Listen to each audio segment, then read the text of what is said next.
Good morning, good morning, good morning. You're listening to First Sky Omaha in the morning. In the morning. My name is Paul B. He's Buddy to God. Hey, Man, thank you. Welcome on this, what is this, a Wednesday, April hump 22nd, day. hump day. It's going down. Let's fire it up. Let's start the show. First Sky Omaha. In the morning. Money.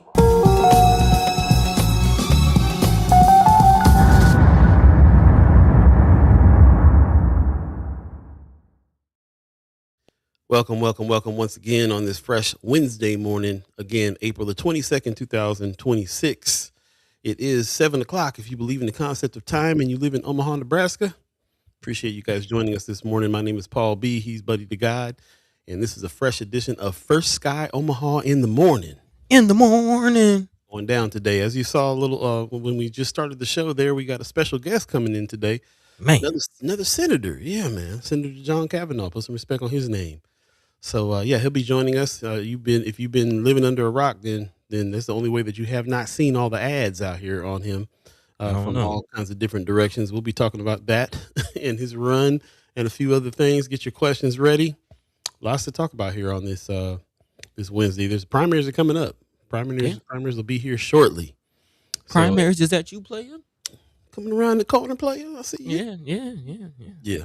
So it's going down, and we have to really kind of talk about what's happening here, what the strategy is, and as everybody keeps telling us, it is kind of a situation where not a lot of people get out on the primaries. They like to come on the generals more than in the primaries, but primaries are very, very important. And we're trying to speak to people in our community that doesn't really regularly engage too much in what goes on here. So we gotta talk about it. We got to really understand how it affects us in our lives personally to be involved in what's happening here. So that's one of the missions, but we got several other missions going. But before we jump into it, buddy, how you feeling over there? Man, feeling good. We got to step out last night and celebrate a life of legacy with all the Purple fam nationwide. Oh, tell me about it. Yeah, man. Yeah, it was a beautiful night, man. It was a beautiful night. Shout out to my OG Big X, a platform he created called The Listening Room. Has been going on for several weeks now. It's a celebration of DJ culture and not like real DJ culture. You know what I mean? Like real Yeah. turntablism, some real heads. Shout out to my man JC, the DJ came out last night. So, he played some deep Prince cuts, some B-sides, some hits, just the energy, man. Like you can, you know what I'm saying, just see living the life with one another. That's what it was all about. That's what it was all about, man. Good energy, good people, good vibrations, man. Good music. Yeah, I'm still feeling good from that. Still feeling good. So I'm shout out. happy to hear that, man. I love that. That's great. That's what's up. And yeah, it is the 10th anniversary of Prince passing away.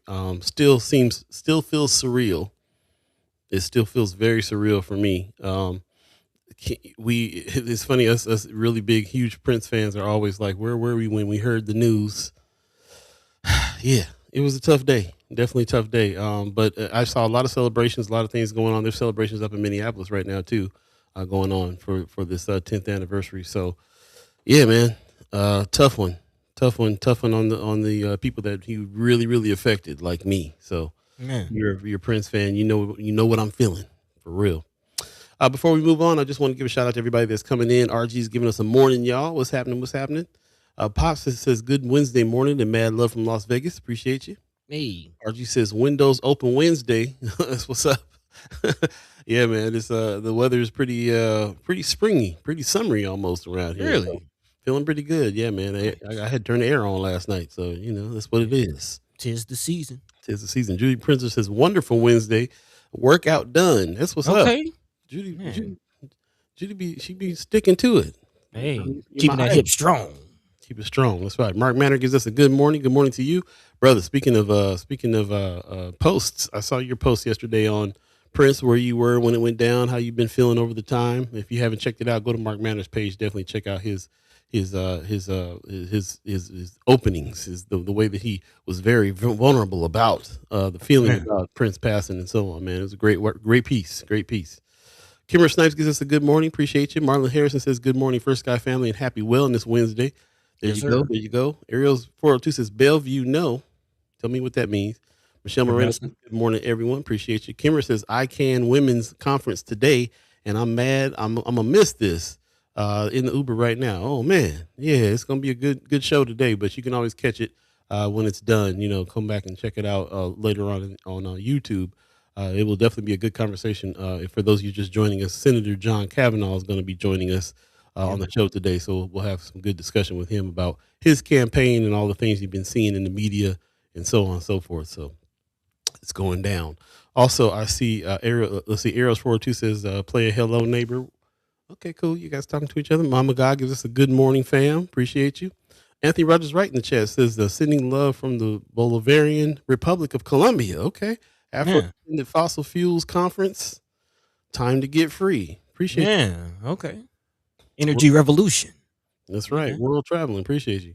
Also, Kimber in the chat says they are saying there could possibly be a tornado tomorrow. Okay. So yeah, we'll enjoy this nice day today and then get down in the basement tomorrow. Maybe we'll see. Man. Let's go ahead and jump into some headlines, some community updates today. We'll jump into a few of those as we get going here. Appreciate everybody joining us again. We're anticipating our special guests, so we'll definitely jump in and try to knock some of these out. First and foremost, we have our content creator camp coming up May 9th. We're looking for people to join now. We had some specifics on who we would like to join. Of course, we target this to younger folks, but older folks, anybody can really sign up for these classes. We're trying to build an army of citizen journalists. So we actually need all ages, all different backgrounds. As many as most diversity is possible, because that's how you get some really inside, stories being told. So if you're interested or you know anybody that is, hit us up at firstsky.omaha@gmail.com. Send us an email and let us know that you're interested in joining the Content Creators Camp starting on May 9th. And it's going to be at the Heart Ministry Center, which we'll be talking a little bit about today because we got a little bit more information on that grocery store that's going to be built on 25th and Lake. Right. The Deuce. The Deuce. Shout out to Heart Ministries and our partners over there for sure. Also, shout out to the Empowerment Network putting on this the 19th annual Rebuilding the Village Conference and Revive Black Business Expo. It's going down on May the 8th. Put this on your calendar and go ahead and check it out. We hear a lot on this show, especially of people who are very skeptical about what the Empowerment Network is doing. Best way that I found out to figure out what they're doing is to go to some of these events, talk to some folks face to face, see what's working and how. And ask some questions. So go ahead and register and check this out. It's going to be at the Hilton downtown. Again, this is the 19th annual Rebuilding the Village Conference. So they've been doing this a while. This is that yearly conference that they go down, that goes down every year. So definitely go check this out. We'll put, we'll put this in Friends of First Sky Omaha, and you can hit that QR code, and also you can go to rtvomaha.com to register for this too. So please definitely do that. Love it. Love to hear if those. I'd love to hear from you if you go. Come back and let us know what's happening for sure. Also, over on the south side, there is the Latino Summit coming up, Economic Empowerment, Leadership, and Community. They'll be talking about this is happening this Saturday, April 25th, at 8:30 to 11:30 on 2566 St. Mary's Avenue, Omaha, Nebraska. Definitely check it out. I'm not sure who's behind it, and I just got wind of it this morning, so we'll look and see who's behind it, what's going on, and what the day will be like. But if you already have some information, let us know. This is happening Saturday. The Latino Summit's going down. Shout out to our South Side brothers and sisters over there for real. Hey, East Side. East Siders. Also, check out the Benson Theater is having the Benson Film Festival. It's coming back. Excuse me. A little congested this morning. Benson Film Festival is happening April 23rd through the 26th. So this is starting tomorrow. Highly suggest you get your tickets and check this out. This is one of those film festivals that keeps growing every year. Shout out to the Benson Film Festival. It was happening before the theater was up. And then when the theater came, it kind of turned into the home for the Benson Film Festival. And you know that I spent a good amount of time helping build the Benson Theater. And while I was there, really promoting the Benson Film Festival, because there's a nice little film scene going on in the area. And a lot of folks from the north side showed their films there. So I really like this kind of this festival growing in the way that it does. This is the 5th edition.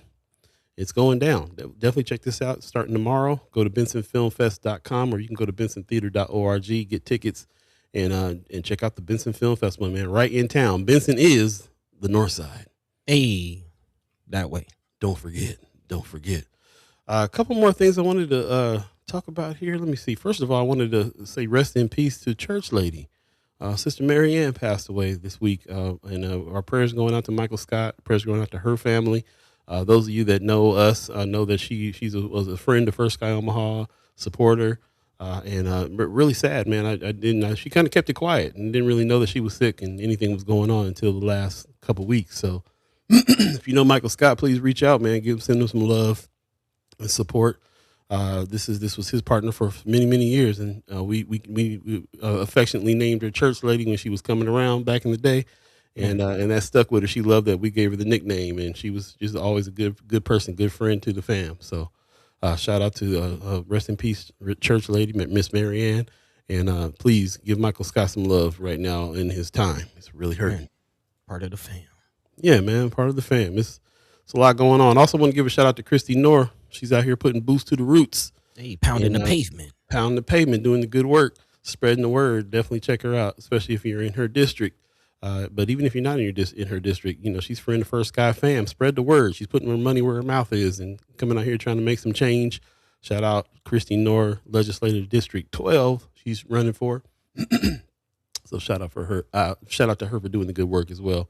We'll save some more of these community updates for a little bit later. We are anticipating our special guest today. Senator John Cavanaugh is going to come through. He's a congressional candidate, and we'll talk about what that means and what that means for his current position as one of the senators in the legislature, and all the things surrounding all the messages that is being sent out here about him. So get your questions ready and stay tuned for that. In the meantime, between time, let's jump into today's thread. Buddy, what are we talking about today? Man, we'll be touching on a few things throughout the day. Definitely going to be looking at some development stuff. Shout out to the mayor, Mayor Sanchez, in the chat, already kind of jumping the gun on some of that, the free electric bikes for a year. Definitely going to talk about that, and not just the year-long project, but what it means about connection, what it means about development, what it means about community.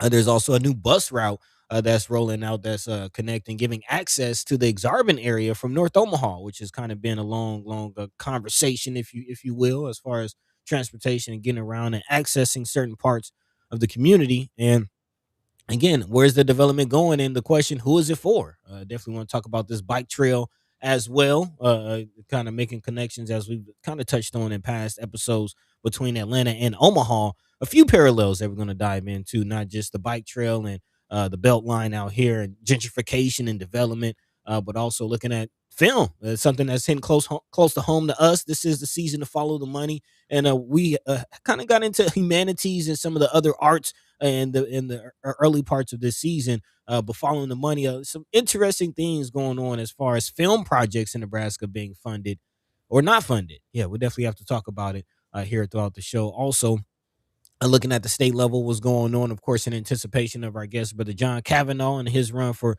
Congressional District 2, I believe.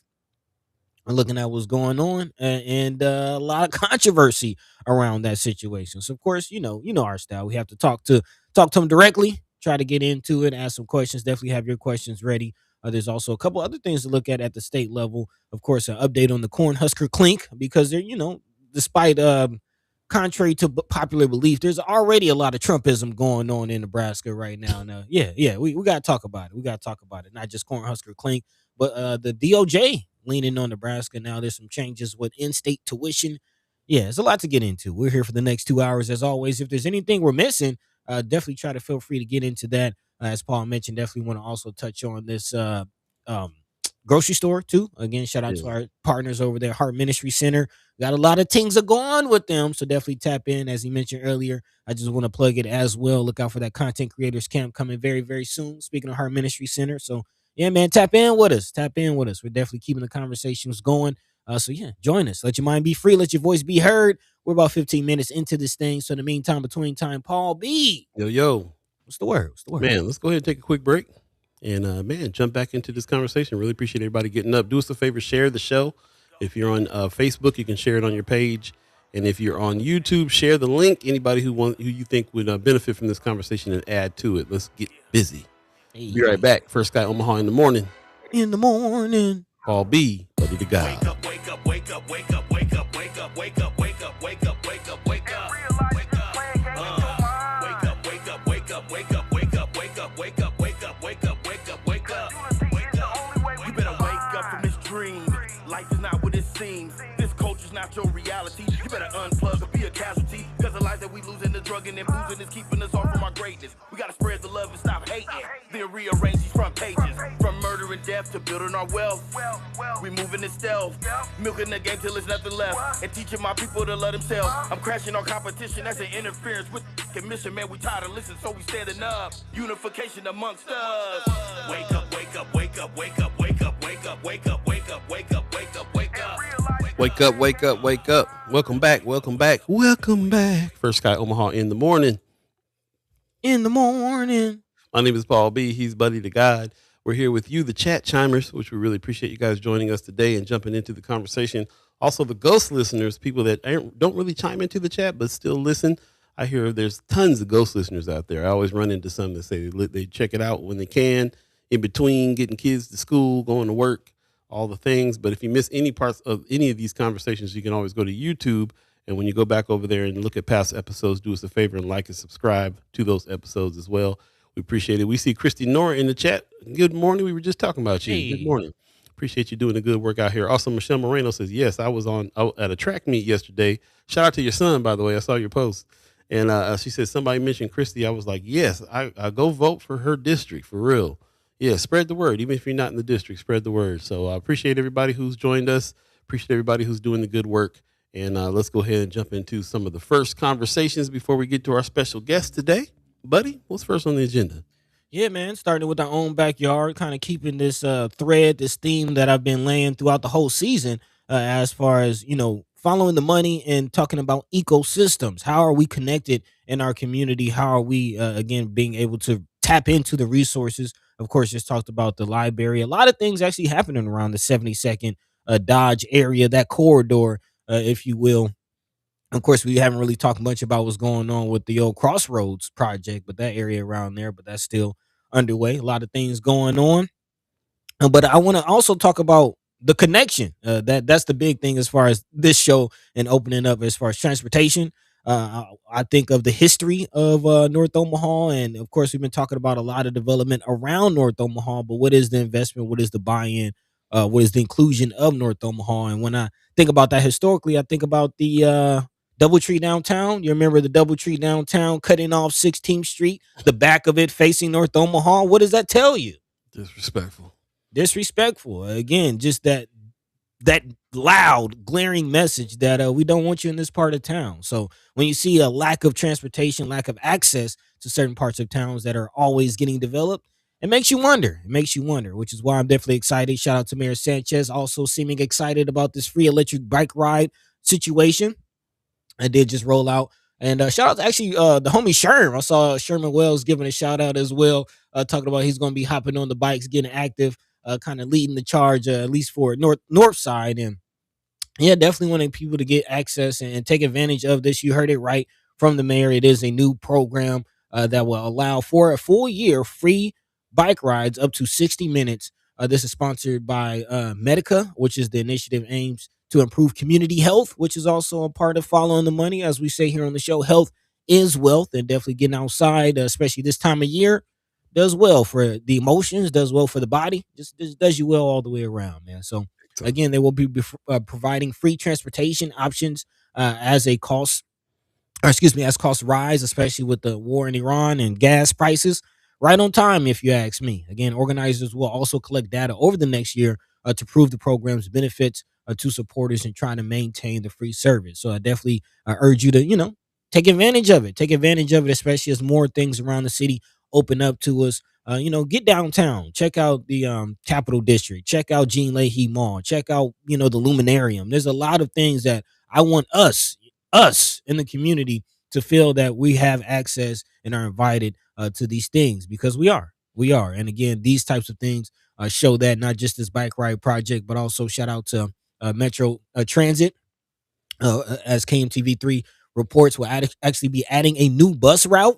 It's a little overdue if you ask me, but just in time as far as some of the developments going on. As Bus Route 30 is the name of the bus route, and it will connect Florence, North Omaha, Central Omaha, and this is the big thing for me, Exarban.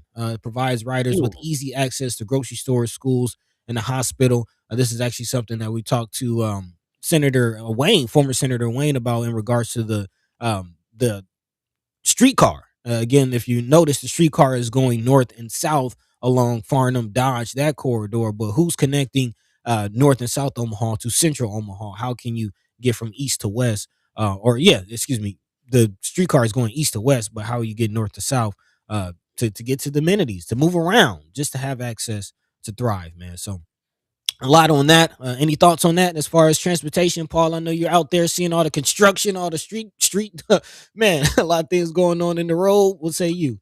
Well, you know that we're out here trying to help revitalize the Deuce. That's the kind of area that we're kind of focusing on, man. Peacock Corner, and they do have this bike lane that's kind of connected to this new trail that they got going on as well, that they just broke ground on.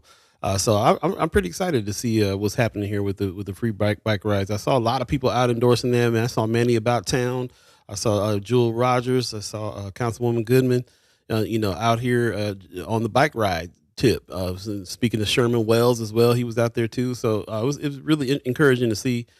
Just like the weather's better, people are grabbing some bikes, getting outside. And the one thought I have is about taking advantage, especially if you're on the north side or if you're on the south side. If you're on the east side, take advantage of how close you are to downtown. This is the reason why they're trying to take over the area, why the area is always in threat of gentrification, because we're so close to downtown. And literally, I remember we had DJ Kethro on one time that was doing a residency at the Union for Contemporary Art. And he was talking about how he rides his bike downtown every day. It's about a 5-6 minute ride. So literally jump on the bikes, go downtown, see what's going on, hang out at Jean Leahy Mall, all that good stuff. It's just good. It's good to be health conscious that way. It's good to be community minded that way. And to think about some other stuff. I also am thinking about Mark Manor too, a friend of First Sky Omaha in the chat, who is a avid bike rider all over town. And I'm sure that some of the stuff that he's posted has probably influenced a lot of bike lanes in the city. And he's always kind of commenting on that too. So I'm just thinking about, bike crews and it's taking me back to the old days. BMX rolling with my crew, beach cruising, so on and so forth. I'm like, let's hop on the bike and get busy. Man, speaking of brother Mark Manor, he's in the chat letting us know. He says, I have been using Heartland bikes for 7 years, and it changed my life. He says it's a great organ. This is a huge opportunity for people. Wish we had bike lanes to go with it. Okay. That's what's up, man. A little tongue in cheek at the end. But yeah, man, definitely. I've been seeing some of your pictures, and that's what's jumping out to me as you talking about the bike cruise. Reminding me of my days of skateboarding. I used to skate. I used to get out of school at North and skate all the way downtown, and then so from North I would skate all the way to Central, and then we would skate around downtown and then go back home. But just how that felt, like the people we met, how the city opened up to us so much so that I feel confident enough to speak to a mayor, to do something like this. You know what I mean? Because I feel a part of the city, like the city is open to me. You know what I mean? To explore and to be who I am. So, and I'm saying, brother Mark Manor, he's finding buildings and just it's a good way to connect with your community, to get outside. You don't realize how much stuff you just pass in a car. You know what I mean? So big time, man. Huge. Also, RG says Sherman was talking about how he used to ride his bike from Decatur on Lake to Crossroads. That's some mad pedaling, man. Yeah, I feel that. That is some mad pedaling, but it's doable. And when you're young, you don't think about that kind of distance. Bones are strong. So, yeah, man, it's good. I was also thinking about my barber, who rides all the trails that exist too around Omaha, up there by 78th Cass. There's a trail that's behind the gym. I always see when I'm at that gym. So there's already existing trails around as well. The bike, Garmin, and all that. Yeah. I haven't been there personally, but yeah. Kind of like the 72nd Maple. I think it's like the Keystone area they call that. Something like that, yeah. Exactly. Yeah. So I wonder if all these things are going to tie in together at some point where we can just, pedal around while the weather's good. Man, actually, speaking of that, there is a lot of conversation to be had about this North Omaha Trail. And again, they are groundbreaking phase 2 of that, as reported by KMTV. It will be an 8-mile community investment project aiming to improve connectivity. So to your point, Paul, making some things connect. Mobility and access for residents in areas previously divided by the construction of Highway 75, which is it is interesting. Of course, this is something that we've been privy to really from the early stages back in the Minus Soul days at the Malcolm X Memorial Foundation. There's a lot of conversation with the community and the foundation about, using some of the Malcolm X Memorial land for this bike trail project. And around the same time, I was working on my transition down here to Atlanta. So I caught wind of the Beltline project, which is very, very similar.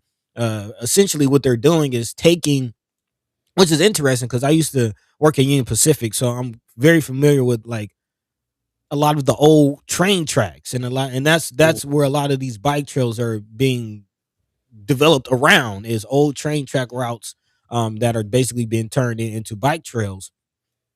And what's following some of that, of course, is the feeling and conversation around gentrification. Again, not only is it these bike trails that are coming up, but there's businesses that are popping up to accompany the bike trails, especially here in Atlanta, the Beltline, which goes around the entirety of the city of Atlanta. Like it's pretty massive project. But as we're seeing, certain businesses are popping up along those routes, and in some instances, that means that some communities are being shut down or being moved. Some communities are being upgraded, and there's that whole classic conversation of gentrification, who's behind it and who's connected to it, which is interesting because there is that Omaha Atlanta connection as far as purpose built communities, which actually is connected to Canopy South, also for Forever North, was it? I'm drawing a blank. North 75. You talking about a Highlander accelerator? Yeah. I'm trying to think of the. Yeah.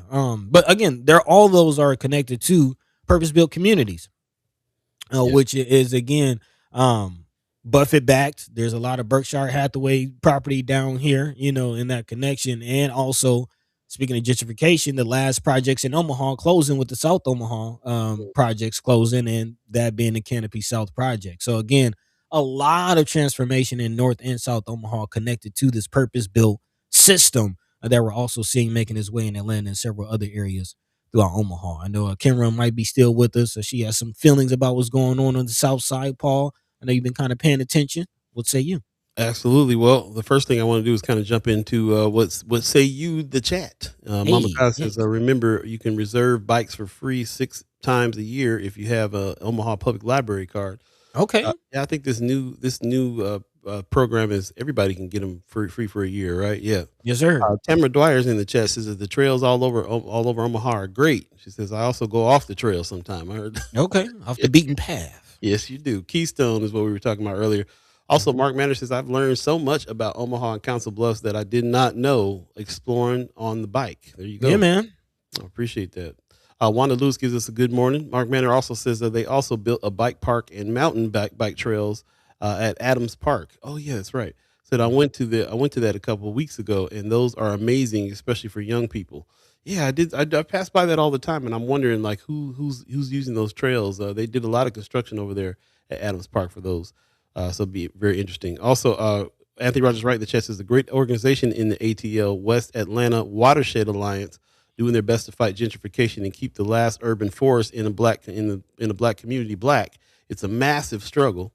Yes, sir. That's actually the community that I was in. My cousin stayed in West Atlanta, in the McKinnonville kind of West End area, which is a huge historic just kind of paint the picture. It's a historic part of Atlanta, historically black part of Atlanta. There's the Black Shrine of the Madonna where they have the Malcolm X celebration every year. I actually posted some of those celebrations on my social media. So if you've seen the Malcolm X celebration, on my social media, it was in that area. Also, Marcus Garvey Day celebration is always over there. There's a Marcus Garvey UNIA headquarters over there. There's a lot of, my Moorish Science Temple is over there. So that community is very, very, very historic as far as black consciousness, black community, black commerce.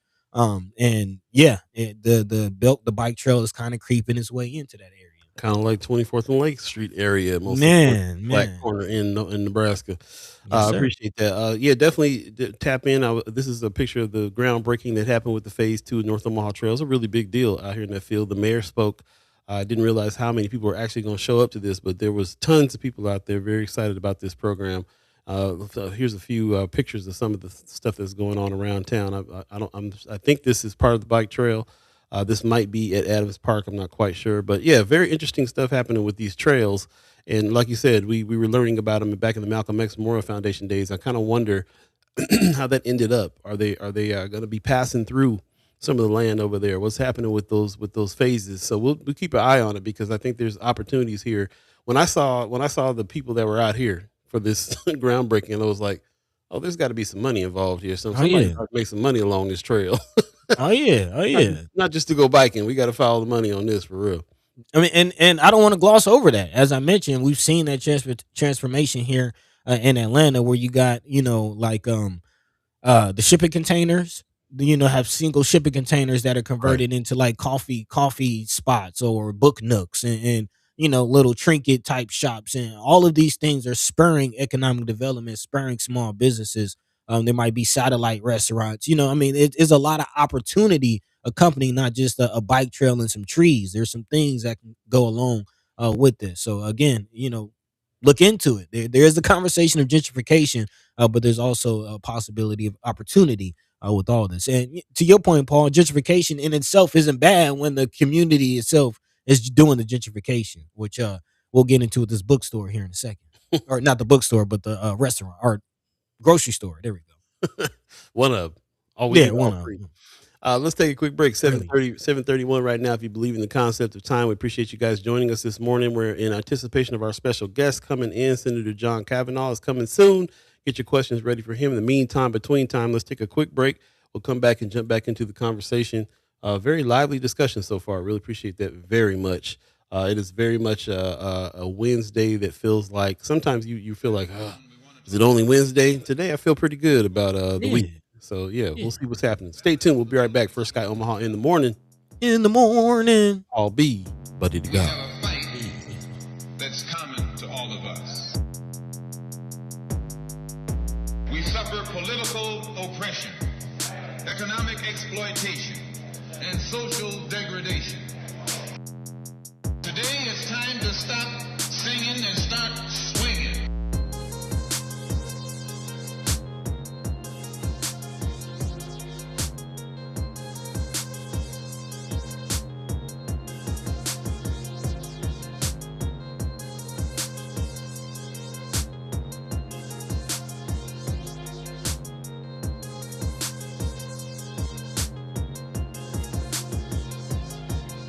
The ballot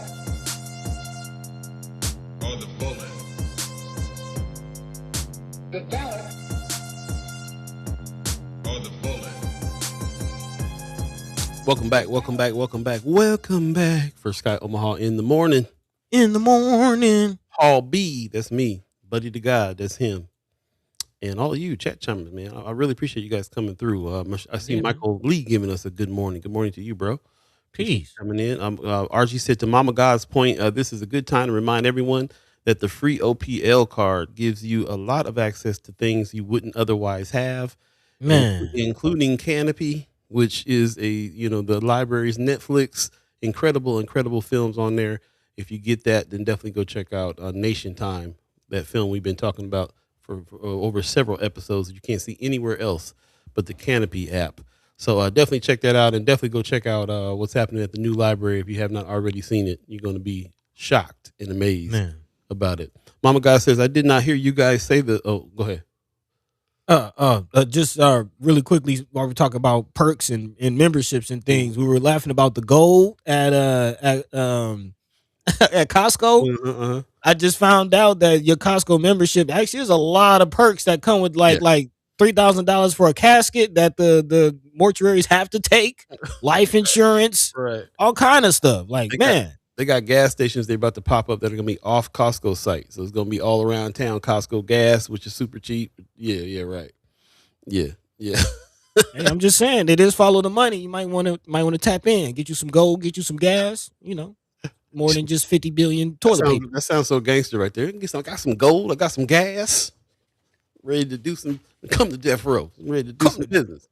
Mama God said, I didn't hear you guys say about the bike program. That's better than the library program. No, when that program stops for the year-long free bikes, it's going to be very important to have your library card to keep rolling for free. So I appreciate that. Also, Marlon Harrison said, don't get it twisted. A lot of black people love the bike. Come on with it. Come on, Tell the man. truth. Tell the truth, Marlon. He says it just in North Omaha we haven't had good bike trails like they do in West Omaha or bike lanes. To Mark Manners' point, but Yeah. I remember when they made those bike lanes on 30th, everybody was real mad that they took their second lane away. It was like, well, wait a minute. Now the traffic's going to slow down. But I think over time, it turned out to be a good move for them to put that bike lane on 30th. It did slow the traffic down some. For one traffic thing. needed to stop. I always say I lost a family member along that corridor on a hit and run on a bike. Man. Wow. Yeah. So yeah, I'm definitely happy about that situation and the fact that it actually did slow some of that traffic down. Goodness. Yeah, man. Right on, man. Lively conversation about that. We'll definitely come back and talk about some of that stuff. I'm actually going to talk to Manny about town, see if he can come on and tell us a little bit more about the bike programs, the trails, and the things that he's up to as well. But that's going to have to be after some of these some of the people running for office. Yeah. Coming on the show. Speaking of which, Senator John Cavanaugh will be joining us here shortly. Before we get to him, let's go ahead and jump into some of the other things leading up to his discussion. Buddy, what's next on the agenda? Pardon self. Yeah, man, let's continue kind of following the money. Actually, I do want to give a update as we kind of talk about development and things like that. Jump into the state side as far as Cornhusker Clink, just kind of preparing for our conversation with Senator John Cavanaugh and looking at what's going on at the state level, because there's some feeling all of a sudden a lot of people paying attention to what's happening in the legislature. But very, very interesting where we are with this. 1 second. I'm trying to get my article up. Part itself. But again, construction with Cornhusker Clink is still ongoing. And I wanted to bring these things up because, again, there's a lot of conversation surrounding John Cavanaugh. One of the main reasons we're having him on today's show, as far as his run and his place in the power that his position has in, stemming some things in Nebraska or clearing the paths for some things in Nebraska. And again, we're here to have the conversation with you all. So definitely drop your thoughts in the chat, as many of you have already been doing, or friends of First Sky Omaha. But the Cornhusker Clink for me is a glaring example of the fact that even with John Cavanaugh's presence, a lot of Trumpism is already going on in Nebraska. A lot of Trumpism was already coming. And again, the Cornhusker Clink is not going away, despite, shout out to the efforts of Senator Michaela Cavanaugh, the other Cavanaugh, also Senator Zagorka, I believe. No, I'm drawing a blank on her name. The sister that went out there that pulled up to the Cornhusker Clink several times. We actually had her on the show. Senator Margot Juarez. Juarez, thank you. Margot Juarez. Pardon self. But yes, again, there has been fights, but still not enough. It's still not enough to, again, stem what's going on with the Cornhusker Clink. Second, this article is not enough. Like Kendra said, not enough. Not enough. It's not enough. Again, the director of Nebraska Department of Correctional Services, said Monday that the transition of state facility in McCook, aka the Cornhusker Clink, into a federal immigration detention site has gone according to plan. The staff show up. They're incredible. They adapted. That's according to Director Rob Jeffries, who said during a cabinet meeting earlier this week to make sure that people are being treated humanely with care and dignity. At least that is what we're hearing. That was one of the takes from Senator Juarez when we spoke to her, as far as the workers there, trying to do the best in this situation as they can. But again, since November 2025, the McCook facility, which was previously a work ethic camp, again started being used as an ICE detention facility. Jeffries says that it could be months before the facility actually reaches its contracted capacity, which we'll be getting into a little later on, as far as the Trump administration actually laying out a 3-year plan, 3-year roadmap, as they're calling it, to ramp up their immigration enforcement, which again is definitely going to be a part of our conversation with Senator Cavanaugh, as far as his views on all of these things. But again, figures from Deportation Data Project, which is again a data gathering and oversight project at the University of California, Berkeley. They show that between November and March 10th, the facility's daily population has peaked at about 171 which is just over half of the 300 that Governor Pillen has pushed and said that, again, he hopes to have at the capacity. So, again, more ICE activities in our communities. And as far as following the money aspect of it, the state is expected, again, to generate about $14.2 million annually from this project. And the partnership have brought in another $4.4 million as of February. So, again, following the money, here we are. And, let's ask the question, is Kavanaugh's seat one voice enough? Or do we need to get a fight stinger? Do we need to get more active as far as other heads in the legislature? Again, a lot of conversation, a lot of layers to this. Paul, what say you? Well, we definitely know that we do need that. That is one thing everybody agrees on, there's not supposed to be party politics going on at the legislature, but there is.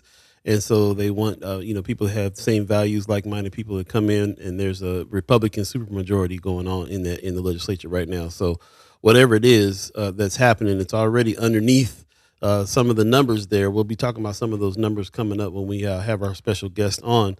Because that's been some of the arguments there. It's been put out there, if he is running for Congress and he wins or he vacates his seat, that's one less seat for people who vote a certain way.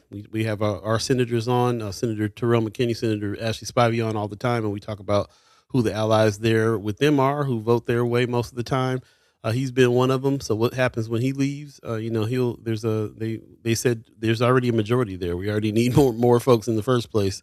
And so that's not that's a non-issue, but a lot of people are saying it is an issue. As a matter of fact, former Senator Wayne hit us up this morning saying that it was an issue. So we'll talk about we'll ask his questions too when the senator comes on, and we'll try to get down to the bottom of some of this happening right now. Also, I saw a post by Precious McKesson who said, "Don't get it twisted. We talk about the blue dot, but there are several blue dots all around the state." It's not just Omaha, just one blue dot. There's several pockets where people are voting different ways, and we need to pay attention to all that. But even with all that's happening, it's still majority Republican, and that's just what's going on here. And so it's something that needs to be we need to be reminded about on a constant basis, is that one vote could matter in some things. One vote and there's a lot of things that doesn't work that way. But like to Senator Wayne's point, which we'll be talking about a little earlier, sometimes stuff comes down to one or two votes, and that would make a difference. So we really kind of got to dig in and see what's happening here. What the thing is, you've seen the conversations we had with the senators, Senator Terrell McKinney, Senator Ashley Spivey in particular, that were both endorsing him and saying that it's not going to be an issue in the legislature any more than it already is an issue in the legislature, and that's kind of where they lean. So. Yeah, we'll definitely have to get in. There's questions to be answered, which is, like I said, why we are definitely asking the senator to come talk to us, and we'll dive in shortly here. So appreciate that very much. Buddy, anything standing out here you're seeing in the chat we need to jump on real quick before we get to the next? Actually, not really. We can come back to the chat, but I didn't want to kind of continue with the point that you just made as far as, the Trumpism already happening. The supermajority as far as Republicans we're already seeing the effect here in Nebraska. Actually, this latest, is just another chapter as far as Nebraska going along with the Trump administration, and specifically Trump's Department of Justice, which has been in shambles. Let's just call it what it is. But not necessarily, and with that said, as far as the DOJ being in shambles, we got to pay attention to what moves they make, and more so, why is the biggest question for me. And again, the latest move from the DOJ in Nebraska, of course, is involving in-state tuition and financial aid for those who are undocumented. The Department of Justice filed a complaint against the state of Nebraska for its laws involving in-state tuition and financial assistance for those who are in the country illegally. This is according to a report out of KETV7. Right now, as it stands, the university system does not ask about a person's legal status in the U.S., which means a person who is here undocumented, quote unquote, illegally, could get financial aid or in-state tuition. The Department of Justice said this violates federal law, adding it also discriminates against American citizens. Nebraska Attorney General Mike Hilgers joined in the proposed consent decree, agreeing with the Department of Justice, and also Nebraska Governor Jim Pillen put out a statement saying that outdated Nebraska laws, to the contrary, are deeply misguided and unconstitutional. And I'm grateful for the combined efforts of President Trump's Department of Justice and Attorney Hilgers to deliver this long overdue correction. The proposed consent decree still must be approved by the courts before the federal state laws are tied together. But again, that ship is gone. Ship is sailing. So, and here we are, as far as, again, another example of uh, the appellant administration, or as we like to call him, Trump Jr., already, getting down and doing what it is that they do in the state of Nebraska. So, again, a lot of thoughts, a lot of, strategy is kind of the word that we're leaning into here as we get ahead of or get closer to the primary, not necessarily focusing on too much all of the candidates, but what is the strategy? What is the strategy? What is the plan? Which is actually something that is, you asked a question about, was jumping out from the chat. I did see that from Tony Johnson and Anthony Rogers, right, kind of going back and forth. And I do agree. You've been asking about this. I forget the phrase that you asked. You've been saying as far as a community plan, community summit, the people coming together to have their own agenda. But again, in the chat, Tony Johnson says we need a black political structure that grades elected and candidates on key issues and work with the black community. Not sure individual endorsements are key to non-voters. Also, Anthony Rogers Wright says first we need an actual black political structure, which, some might argue there is that with the caucus and the Commission on African American Affairs. Some might say there's not enough. Of course, we spoke to Senator Spivey on Monday, who said that she has her own 501c4 that she's creating as far as black action and politics goes. Okay, thank you, Brother Anthony Rogers. Right, he says people's movement assemblies is what he's been calling out for, again, to get the people together, to assemble, to have some direction on where to move. So, go ahead, Paul. Right on. We got our special guest waiting in the wings. Going to bring him right after the break, and we can dive into this more. Appreciate you guys joining us. First Sky Omaha in the morning. In the morning. I'll be buddy to God. Stay tuned. We'll be right back with Senator John Cavanaugh. It's going down.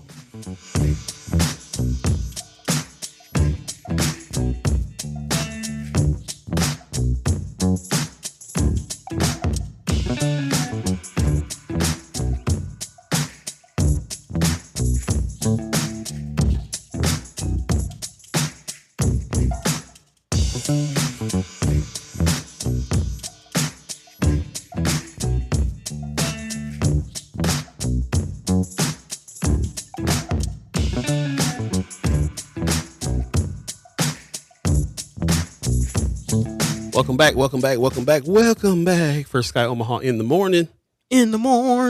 I'm Paul B. He's buddy to God. And we have Senator John Cavanaugh in the chat with us this morning on the show. Good morning. Can you hear us? Senator Cavanaugh, you there? Okay. Technical difficulties already, man. I'll tell you.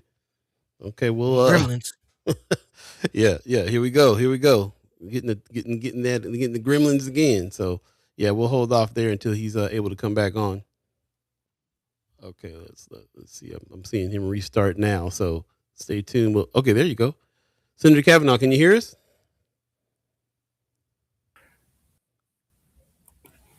Hello. Can you hear us? Okay, he's having a little tough time here. I think I hear him though. I hear some movement in the room. I think. Senator Cavanaugh, if you can hear us, you can hear me. We can hear you. Yeah. There we go. Maybe. Yeah. If you're on your laptop, if you're on your laptop, try to close some of the other windows. If you're doing that, and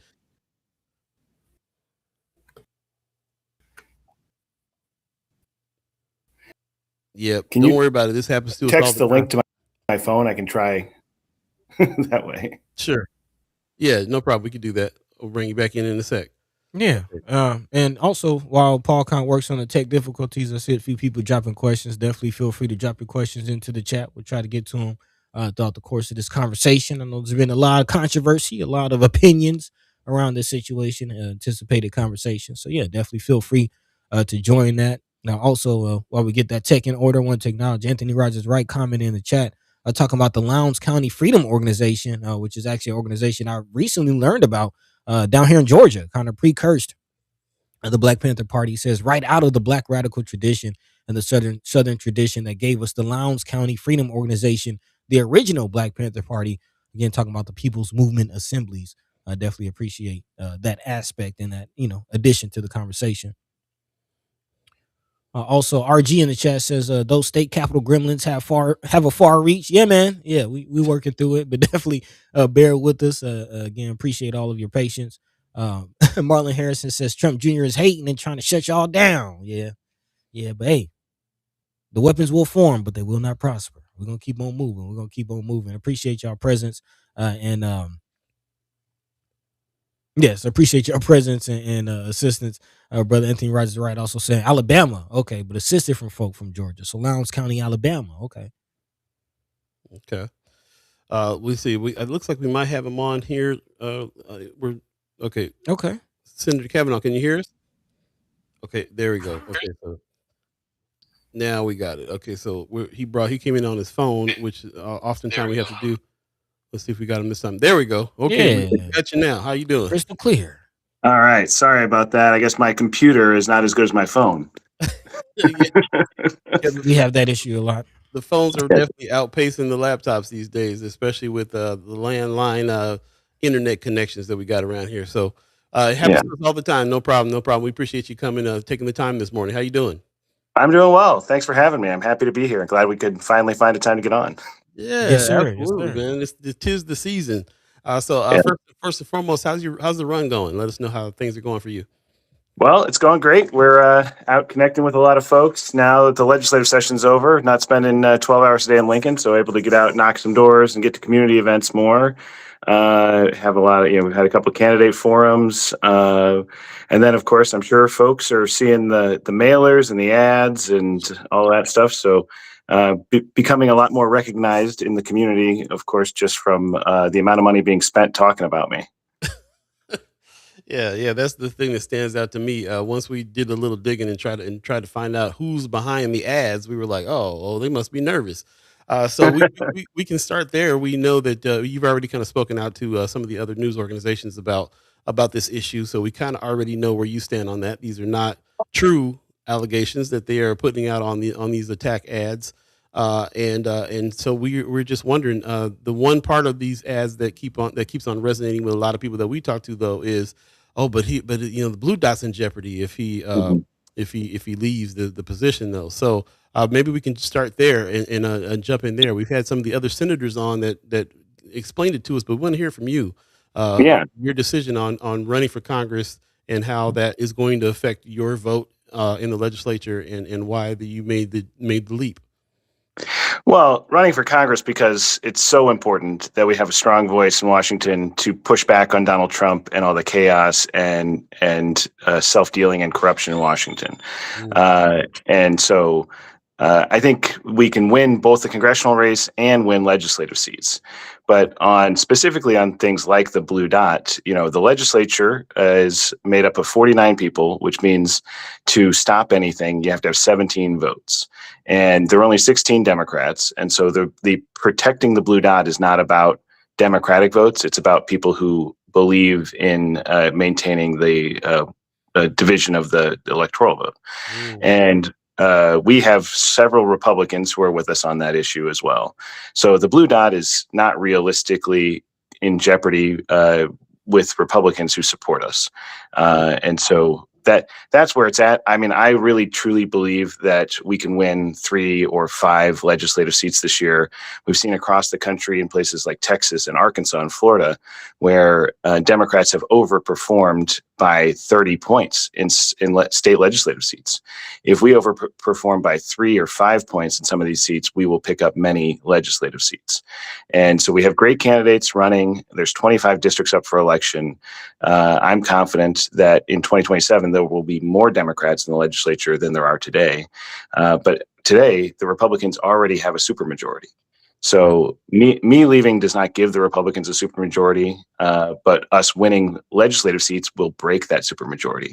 And so we need to focus on breaking the supermajority and not spending millions of dollars attacking me for my good work in the legislature. Wow. Okay. While we're on that subject, buddy, I don't know if you wanted to go to some of those comments that we got from Senator Wayne. Senator Wayne hit us up this morning with a couple of questions about some votes, about how things go, where it gets down to the last vote or the last 2 votes.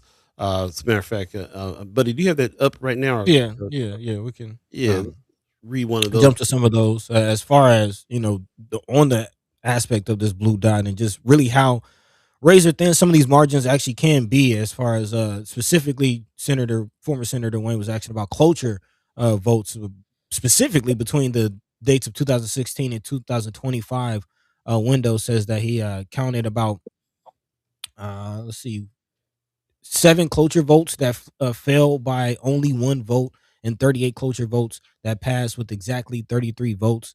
So can you kind of speak to how thin that margin can be, and what is the reality as far as some of those votes and what's really going on?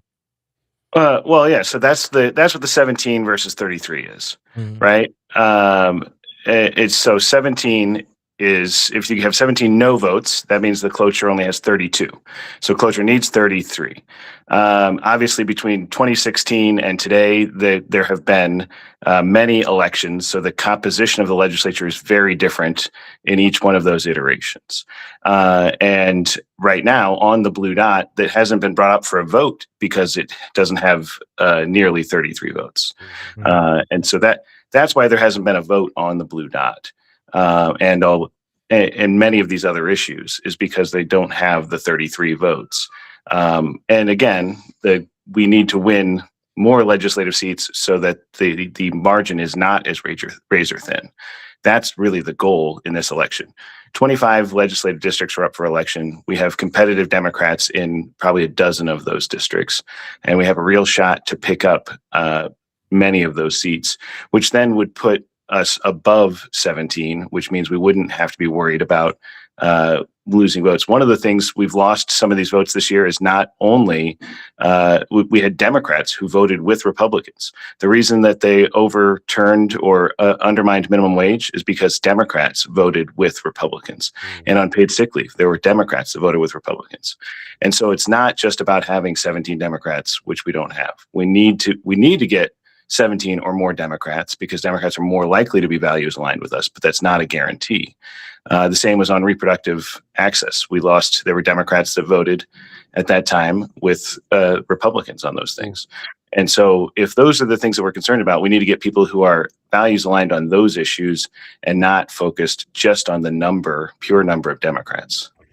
All right. I actually appreciate, I saw one of the articles quoted you and put that in the quote, as far as you leaning on the value alignment, which is something that we spoke to Senators Spivey and McKinney about, as far as some of the votes changing. I think recently there was a vote, Democrats that went back on their vote on Senator Roundtree's bill, the disabilities bill, which if I'm not mistaken was a kind of a disappointment.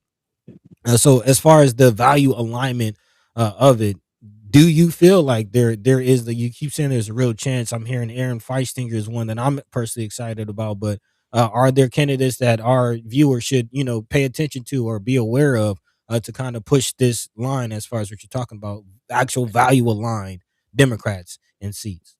Yeah, and well, I say value line because not everybody's a Democrat. There's an independent running out in District 4, Cindy Maxwell. There's an independent running out in, I think it's District 32, which is Jefferson County, southwest of Lincoln. And then there's Democrats in District 18 and District 14, District 36, District 2, and then out in Scotts Bluff. There are folks running against incumbent Republicans who voted against the will of the voters in their district on medical cannabis, on minimum wage, on paid sick leave, on reproductive access.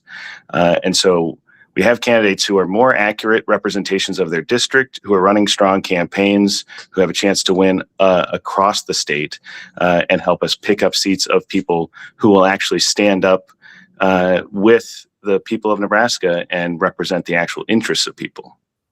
I hear that. I'm going to jump in the chat real quick, because one question, while we're still on this subject, Anthony Rogers Wright is asking, does the senator believe that these Republicans that will continue protecting the blue dot after what happened in Virginia last night?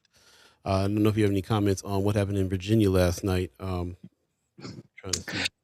I think that Virginia had their ballot initiative about redistricting, and I honestly didn't check in, but I think I heard that it passed. I think yes, that the reason that a number of Republicans support protecting the blue dot. There's part of them are philosophical, part of them are self-interested. And so it's not about external pressures like Virginia. It's about external pressures like their constituents support it, and they're afraid that their constituents will finally kick them out if they vote against the interests of their constituents. Ooh. And then there's also this thing that some of the rural Republicans are afraid that in 10 or 20 years that they'll have a red dot in western Nebraska versus a blue C in the rest of the state. They see the demographic shift writing on the wall. They see the continued erosion of the Republican super dominance at the state level. I'm not as confident that that's going to happen in quick order as they maybe are, but fear is a powerful motivator. Yeah, after the last election cycle, there was a lot of, is Nebraska purple? Is Nebraska purple? Is Nebraska purple? And I think some of the mailers and some of that attack ads against you and the money behind it, for me, is an indicator that there is a real fear. And I do want to kind of dive into those directly because this season for us, as you see, we got the green background. It's all about follow the money. And some of the money behind these ads coming from American Action Network, apparently is the organization behind this. If you don't know, it's they deem themselves a center-right 501c4. But I am curious, just to clear the air, what is your connection to the American Action Network, and why do you think they're putting out these mailers? Well, so to be clear, the American Action Network is Mike Johnson's super PAC, or one of his 501c4s, I guess. Dark money organizations. Mike Johnson is the Republican Speaker of the House. He wants to keep his job. And so he is attacking me, trying to undermine my campaign in the Democratic primary. To be clear, I do not support Donald Trump. I'm running for Congress specifically to push back on Donald Trump, to hold him accountable, to stop the chaos that Donald Trump has brought to our country.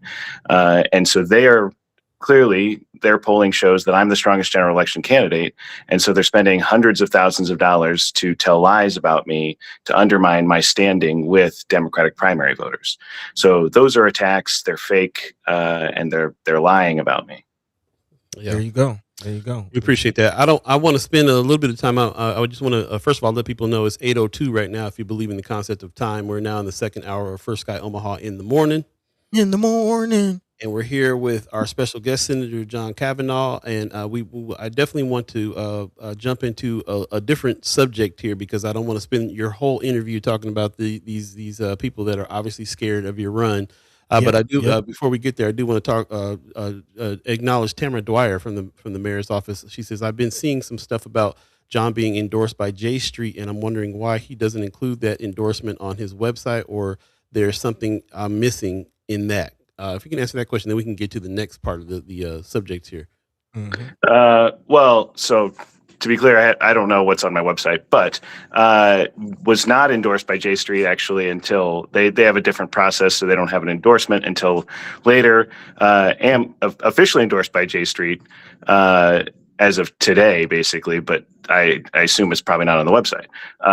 So it's not something I'm hiding, but in J Street is sometimes people get it conflated with other organizations like AIPAC. It is a very different organization than AIPAC. AIPAC generally is opposed to any candidate who is supported by J Street, because J Street is a moderate progressive Jewish organization, and is an organization that was created as a bulwark against the extremism of AIPAC. Wow. Okay. I'll be honest, I'm not familiar with J Street, so I have to look into that. But thank you for your clarity on that. If anybody has any more questions on that, feel free to drop that into the chat. But I did want to get into the next thing I think you might be going into, Paul, as far as federal Congress. Yeah. What's the job you're going for? Come on, man. Paul, we always on the same page. Definitely, This is what we want to focus on here too. We don't want to spend too much time on that. So your congressional run. We asked you a little earlier in the interview how it was going. You said you're out knocking doors. It's going good. And we already spoke a little bit about your decision to go there. But tell us a little bit about the job that you're seeking, and what your plans are when you get there, and why this was so important for you to run. Running for Congress, the national legislative body have a long history of service in our community. I was a public defender before I got elected to the legislature, spent 7 years doing that. And I'll tell you, my perspective is when you're a public defender, you're obviously coming into somebody's life in what's a bad situation for them. And you have an opportunity to try to help one person, help the person in front of you. And so I ran for the legislature because legislating, when you pass a bill, you have an opportunity to improve the lives of hundreds or thousands of people. And I have focused on things like repealing a tax on diapers, like adding or increasing access to healthcare for people coming out of incarceration, protections for victims of domestic violence, installing or increasing renewable energy in agriculture. And so worked on a lot of things that really touch people's daily lives. And so running for Congress because we need somebody who can stand up and push back and fight against the extremism in Washington, who can hold Donald Trump accountable, who can push for real reforms like campaign finance reform, as you guys are talking about following the money. It's hard to follow the money, and that's by design. They don't want you to know who's paying for it. They just want to spend billions of dollars to handpick their elected officials so that they can manipulate the system to their advantage.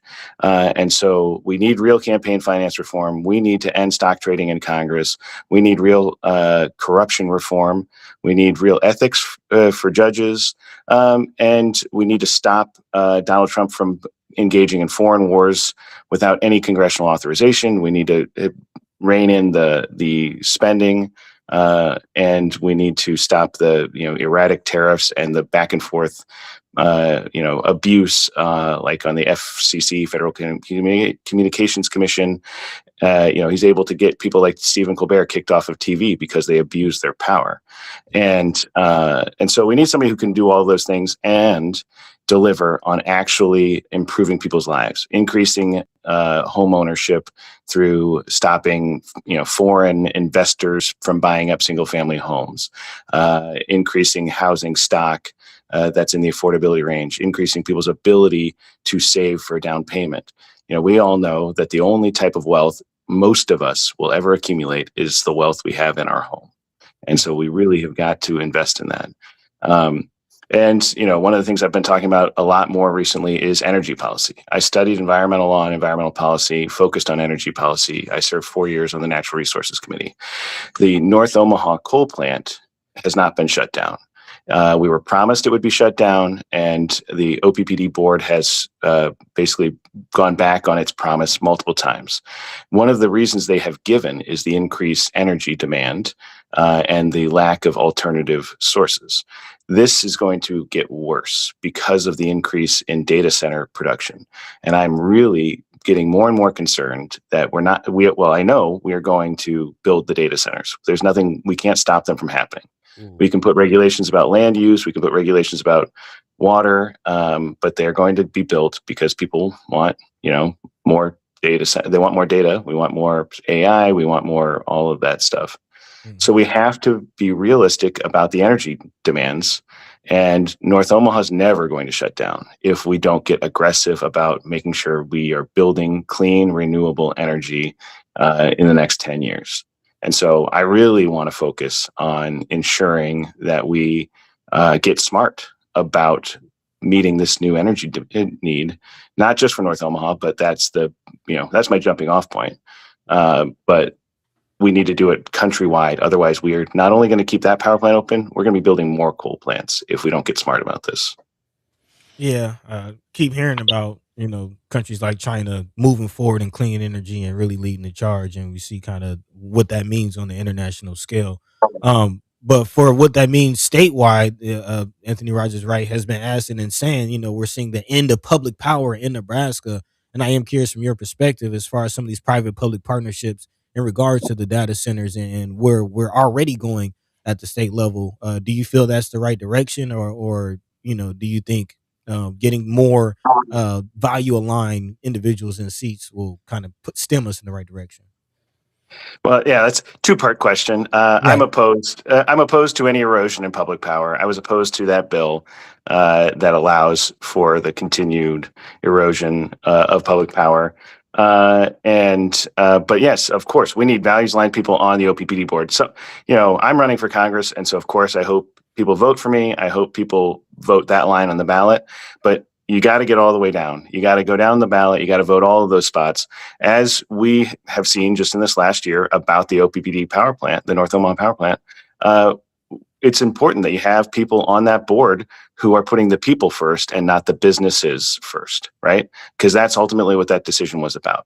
It was about ensuring that they had enough power for these growing data centers, and at the cost of the health of the community that they had promised to take care of.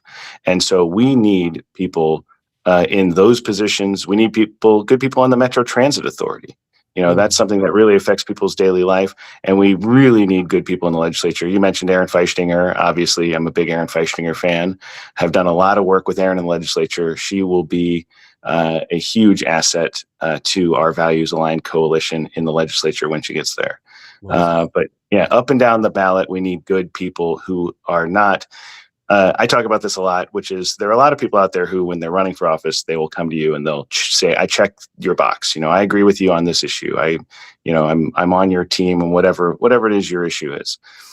But then they get there, and yes, they're a good vote on that. They're either a no on cloture or a yes on the bill for you. But we need people who are that and will stand up and fight every single day.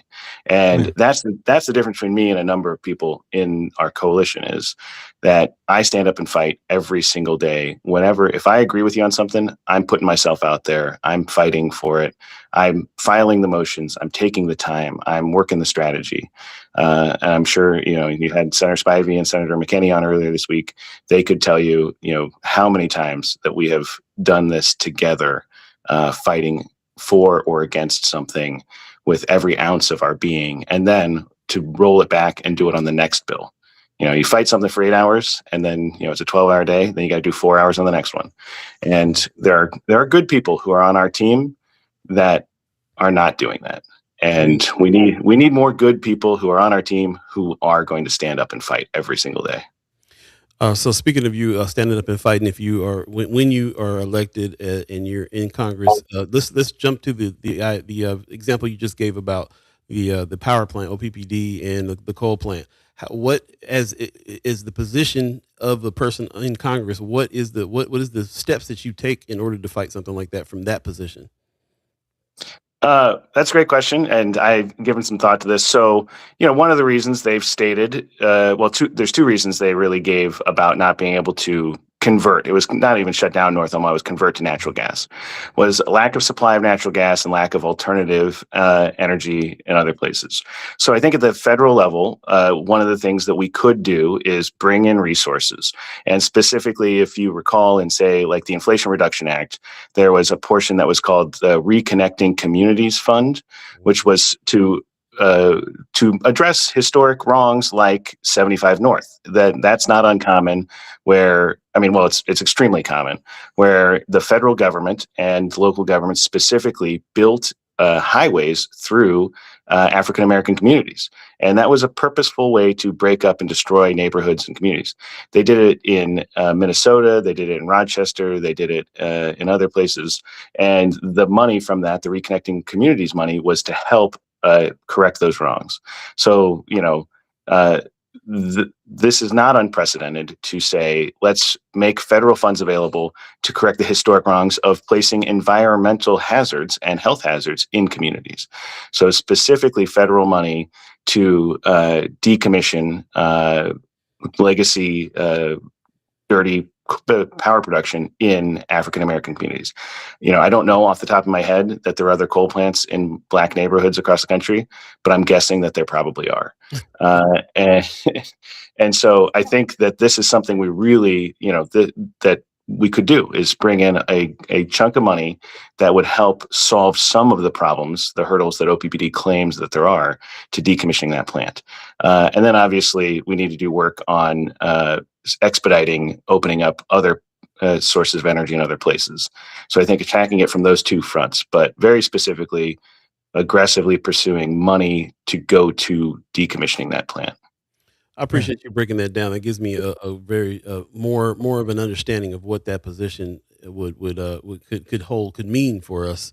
We are about 1 minute out from our agreed upon time for your interview, so we appreciate you hanging with us here. But really, my last question is: who is there anybody that you can name? Are you working with anybody in the Black community specifically? When you talk a lot, you're talking a lot about coal plants, some of the issues here. You're the only one that's talked about the 75 North cutting through North Omaha. You can seem to know about a lot of the issues here, and you seem to be pretty aligned with some of the plight of what's going on in North Omaha. Who are the people that you're working with here? That you have worked with in legislature, of course, and then also that you will take their names when you get to Congress and be in contact with to continue that work. Well, I mean, obviously, I want to be in contact with way more people, and that's part of the campaign is to continue to build that coalition and to get to know more folks. I mean, I spend every day texting, talking, spending the day with Senator Spivey and Senator McKinney, and I've done so much work with them over the last several years, and so there's clearly my best or most direct connection. But I've been in community, gone to NAACP, the pastors, the Empowerment Network, all of those groups. But I'm always looking to build more relationships, more friendships that are enduring, and folks who I can feel like I can actually have a direct contact with and text and have an honest conversation when these issues come up. But it's a long journey, and hopefully building those deep relationships. Right on, bro. We can always call us, whatever the outcome is. So definitely. Well, I'll gladly come on as much as you'll have me when I'm in Congress. Hey, yeah. Still a lot of questions, a lot of things to get into. Didn't even get to the ICE situation, and which is a whole nother hour of conversation. Right. But yeah, a lot to talk about. Yeah, we'll have to have you on again if you don't mind. I would love to. Any last words you want to send the people off with? No, I appreciate the time. I appreciate everybody's interest, and obviously, I would very much appreciate your vote, and would love to be your representative in Congress, and want a true relationship with the people in Omaha, and to have you feel like you have an actual relationship with your congressman. And so intend to be very present, and to the point where maybe you're sick of seeing me. I want to be so present that I can have a town hall that only 4 people show up to because everybody went to the last one, type of thing. Yeah. I want everybody to feel like they have an opportunity to talk to me and get to know me. Well, we need to now because we see so much of you from these ads that we already sick of seeing you in the first place. So no, I'm just playing. But yeah, we appreciate you. Appreciate you coming by and saying that. Do us a favor when you have some time later on in the day or something. Come back and look at some of the comments we didn't get to here in the chat. All right. And if you feel inclined to answer some of these questions and be in conversation, our chat is a different chat. They're kind of our co-hosts. So it's not we have no trolls and no people just putting out stuff. They're trying to really ask some real questions and have some real conversations. So if you could go back at some point on YouTube and check out some of those and maybe engage, that would be awesome if you can do that for us. All right. Well, I appreciate it. Thanks for having me. Appreciate it. Thanks for coming. Good to see you. All right. There you go. Yeah, hopefully we answer some of your questions. Again, as we like to do, create more clarity than confusion around here. But yeah. At the end of the day, do your own research, think for yourselves, and vote through your own conscience. Appreciate it. Sorry we didn't get to everybody's comments. I know there's a lot of discussion going on during the comments, and so I have a hard time sometimes deciphering which is a comment to ask the senator and which is conversations going back and forth. But nonetheless, appreciate the dialogue, appreciate the conversation, appreciate all of it. We'll go back and check out some of your comments, and hopefully he'll go back and check out some of your comments and questions as well. So I will appreciate it. We'll gather some of this information and then maybe have him on again and have some more pointed questions that we can talk about. But I really appreciate everybody who joined us today on this and showed respect to the guests. That's what this is all about, is showing respect.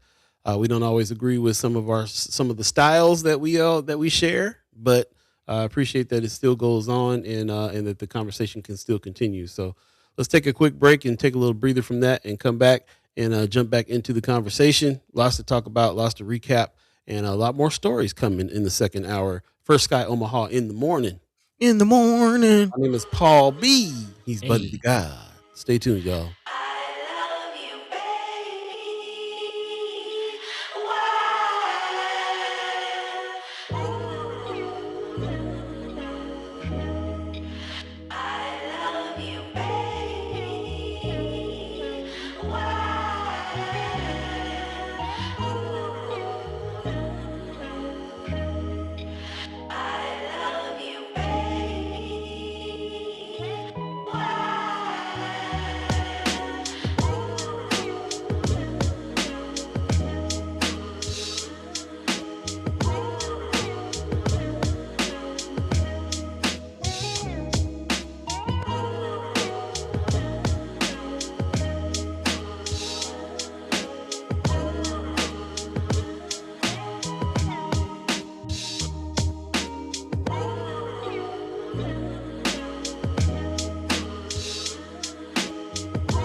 Welcome back for Sky Omaha in the morning.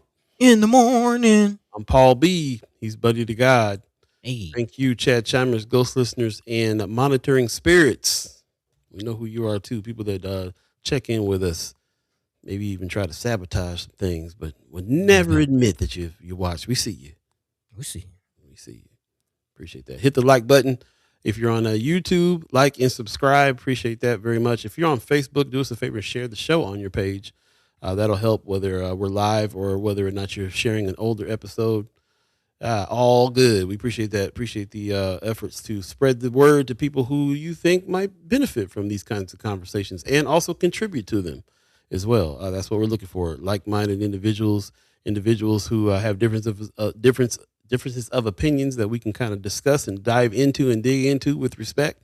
And really appreciate everybody who has done that in the course of these shows that we've been doing here. Pop says he loved this interview. We thank you. Thank you, Pops. Appreciate you very much. I'm not going to go back through the conversations here, but I appreciate everybody who has done that. Tamara Dwyer says, I love Aaron. We got to have Aaron Feisenstein on, man. She's powerhouse as well, for real. Man, anything else in the chat standing out to you before we move on? Yeah, shout out to Tony Johnson in the chat doing a quick research, kind of why we consider our chat, one of the best chats, giving us valuable information in the course of the conversation. He says, quick search shows approximately 78% of African Americans live within 30 miles of a coal-fired power plant. Wow. Very interesting. Also, Anthony Rogers Wright says this has actually been known since 1987 when the United Church of Christ released the landmark report, Toxic Waste and Race in the United States, which remember that. Okay. Yeah. Okay. Wow. Thanks for that tidbit of information. When we talk about development, environmental racism is definitely all tied into each other. You know what I mean? So very, very interesting. Thanks for that, tidbit of information, y'all. There you go. I see a new name in the chat. Josh, is it Monaco? I believe so. 6170 said build solar panels, genius. Yeah, solar panels will work. Solar, wind. These are all, of course, things that other states use for sure. But they say that it's not enough when it comes to some of the power demands. Even now, before some of the other data centers get built. Remember, there are already data centers that are built in Omaha, so that's already the case. And they've raised our electric bill. Our electricity is more money now because of these things. So there does need to be something done about OPPD. Man, I gotta say it. It all comes back to racism. Let's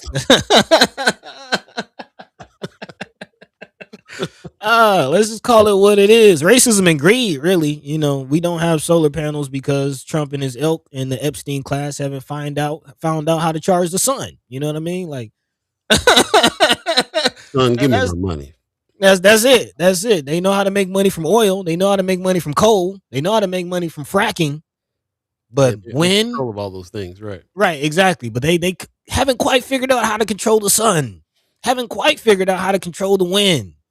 If you remember, there's a whole wind farm that's supposed to be built in Nebraska. A huge, massive wind farm. It was on its way. It was coming. And then the Trump administration was like, nah, stop all wind farms.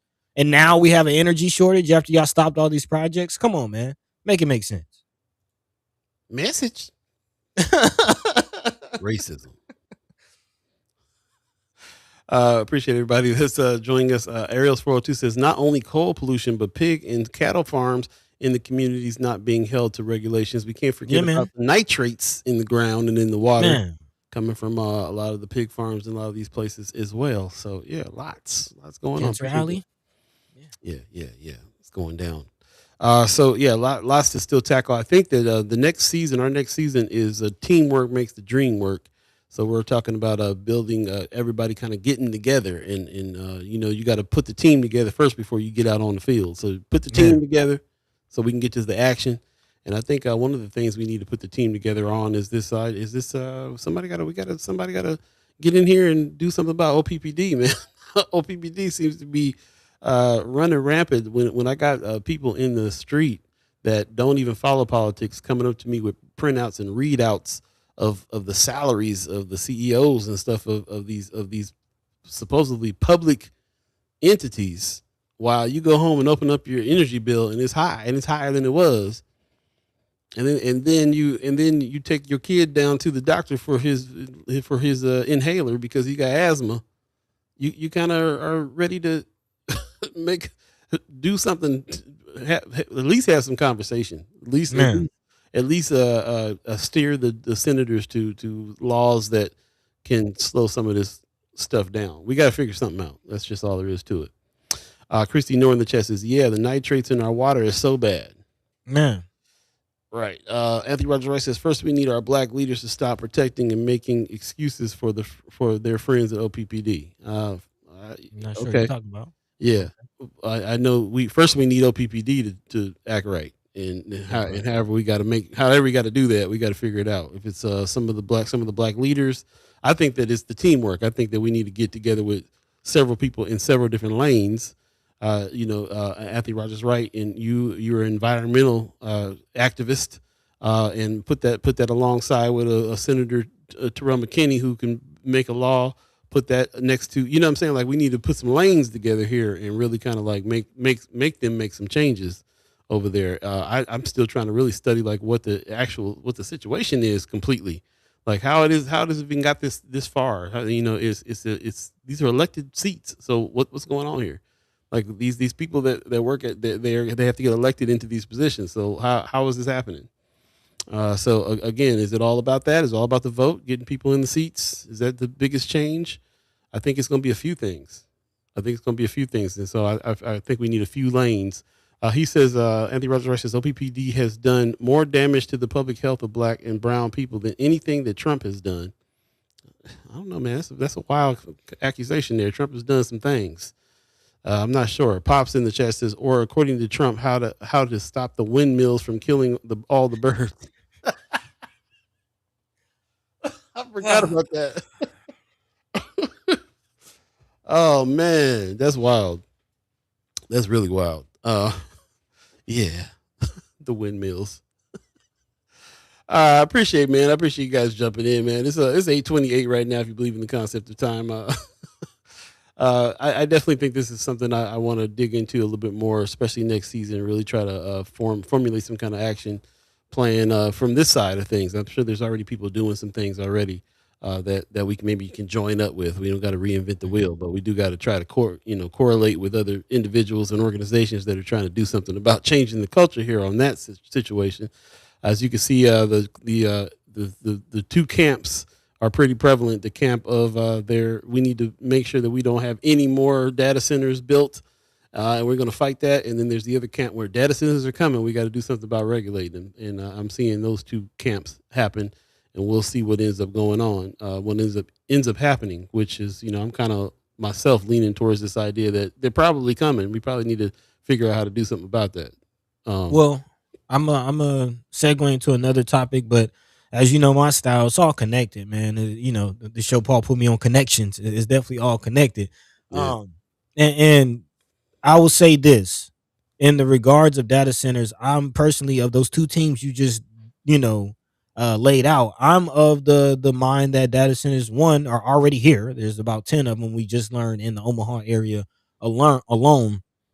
And two, the writing is already on the wall in regards to not just the data center, not just the implementation of AI. I mean, every time we open up another service, all the services we use to even do this show, every time we open it up, there's a new AI feature and this. And so all of that is already happening, but that's not what's worrying me the most. It's this Nebraska Examiner article in the headline that reads Republicans in U.S. Senate unveil roadmap for 3 years of immigration crackdown. And we got to understand the connection between these data centers and this whole immigration crackdown, which Trump completely ran on. And of all the campaign promises, be heavy on Epstein, no more forever wars, of all the campaign promises he made, he's actually making good on this immigration promise that he put out. Let's keep that in mind. He ain't really did much that he said he was going to do. But this immigration crackdown, he's sticking to it. You did that. To the T. And again, the data centers, that's the infrastructure for this breakdown. They need the data centers to have the systems to know who's undocumented, to have the systems to look into our emails, to have the systems to go through all our social media, to have the systems to do all the surveillance that they're getting all the tools to do. So with that said, data centers are coming. And I do want to talk about, we didn't have enough time, but I would definitely love if Senator Cavanaugh is still watching, to share some of your thoughts and to think about this immigration perspective. Because you ask, what can Congress do? That's definitely one of the many battles that Congress is front line on as far as blocking the funding for ICE. That's why we're in a shutdown. So getting people like Kavanaugh on Congress and more to help combat this. And quite honestly, that might be a up the stream or down the stream. I'm not quite sure, but that might be another way to attack this whole data center conversation. Because if we're blocking and slowing down this whole immigration push, they might not need as much infrastructure for these data centers. I'm just saying. And again, this is not slowing down. The headline reads a 3-year roadmap for immigration crackdown. They're just getting started, y'all.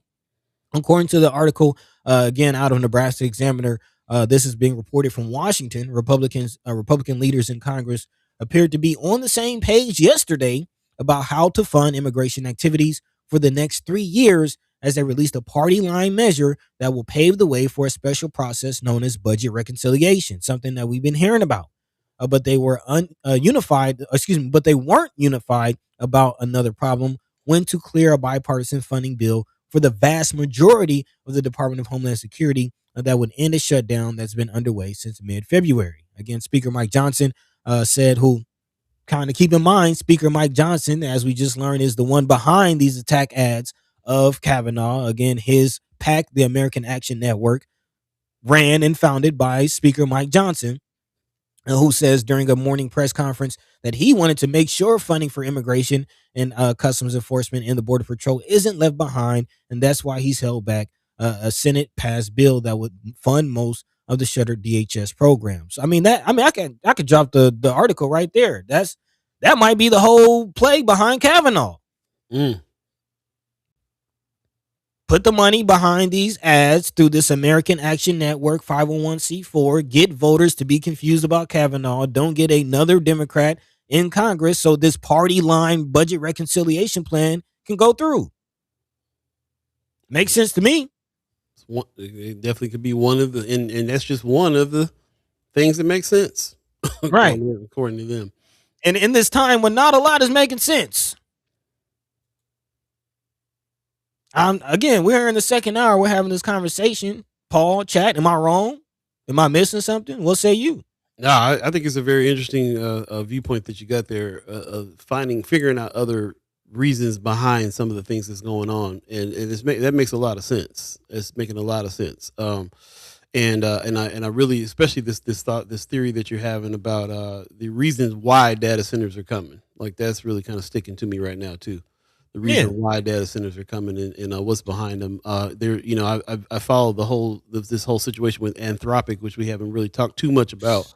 But the way that they're trying to use AI for everything, war, I mean, war tactics. Now we talked about ICE and everything, but that's not. It's even further than that. It's running wars. It's strategic. This strategy for war is what these AIs are building out. So yeah, them coming. I definitely feel like I'm on that side of things where I do feel like that is the case. And that's what you see a lot of people who are pushing that. They're doing it. It's really a crazy campaign because it's all the way from you using it for your search, all the way up to it's the engine behind who they're targeting for war. It's permeated everything. So there's going to be in the data gathering that has been happening in our country that we've been talking about this whole year. Really, the data gathering. We've been on this tip of talking about how to kind of pull back from social media, pull back from a lot of things because of how much our data and everything is being attacked. And we've been talking about it for several different situations, like voting, like all the things that they're gathering data for. And it's been these kind of small things, but actually it's this huge thing of us being tracked, and this is there's no way that they're not going to continue to build those things. We can maybe push them out of our areas, but the data centers are coming wherever they're coming. They're coming. So I think it's really interesting that part too. Also, I just wanted to give a couple shots out to some people on our Friends of First Sky Omaha that's been kind of battling these ideas as well about this misinformation that's going out about Senator John Cavanaugh. Marianne Williams has been putting a lot of posts in Friends of First Sky Omaha talking about some of the things that he's accomplished and just trying to circumvent a lot of this money spent by the American Action Network to put all this false information out. And shout out to North Omaha Cat Lady as well, who kind of uncovered that was the American Action Network who's done that. We were able to talk to him about that.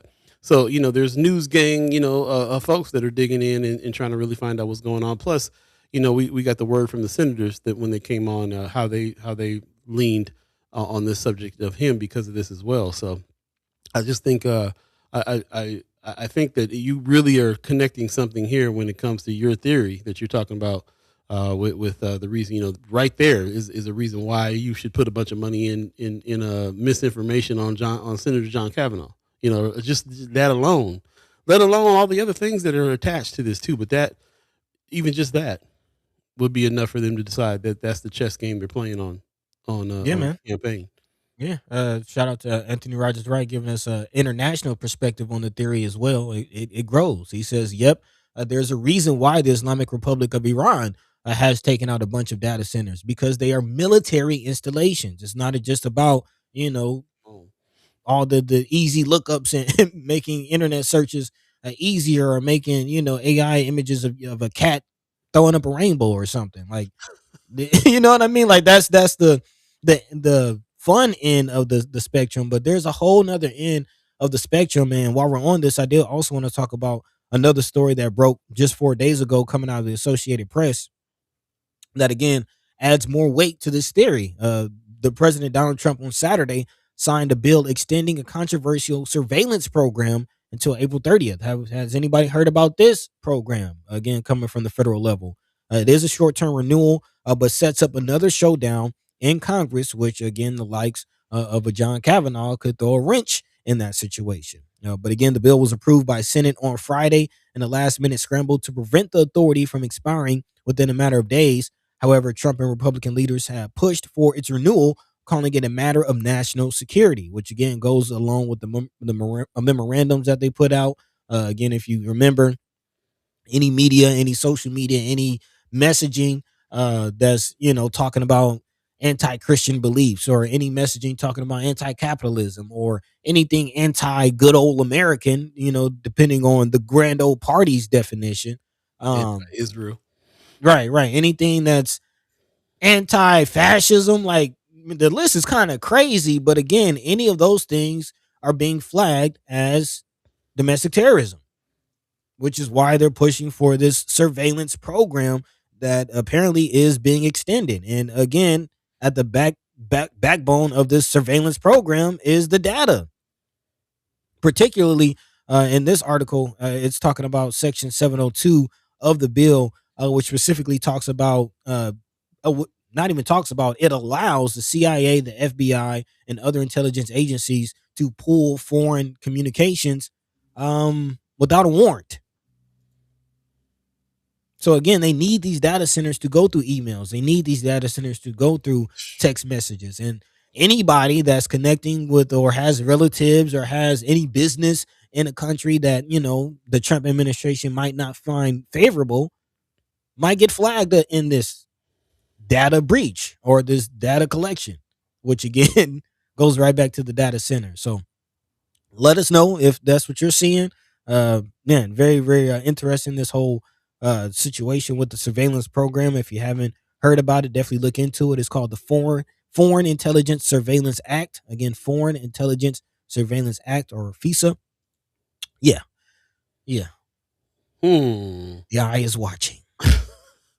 Constantly watching. Appreciate everybody who's tapping into this and bringing some information to the forefront as well. Love to hear any more comments that you have on this subject. We definitely need to, follow the money on this one in a big way. Man. So appreciate that. Let's go ahead and take a quick break, and we'll come back in and jump into the rest of this conversation. Appreciate everybody that's hanging tough with us for this 2 hours. First Guy Omaha in the morning. Again, my name is Paul B. He's Buddy the God. And you listen to us on this hump day. What is it? The 22nd of April, man. This month is flying by already. This year is flying by. Right. First quarter is done. Summer before you know it. It's coming up. Stay tuned. We'll be right back, y'all.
Welcome back. First Guy Omaha in the morning. I'll be Buddy the God. Appreciate all you guys coming on through. Just wanted to give a little shout out to IB Black Girl. They got their Heart, Soul, and Roll community stroll happening on the 25th. Like that. Heart, Soul, and Roll community stroll. Yeah. What's happening? You can see there's a lot of individuals there that are part of this. Nebraska Medicine, Planned Parenthood, Charles Drew, Fabric Lab, Nebraska for Us. Goes on and on. Even Idle Vital down there getting in the game. I love that. Blue Cross Blue Shield even. I mean, lots of people hear about this. I think it's going to be a pretty good turnout. 10 o'clock a.m. The weather's supposed to be good. April 25th. It's going to start at the Anarcha Center.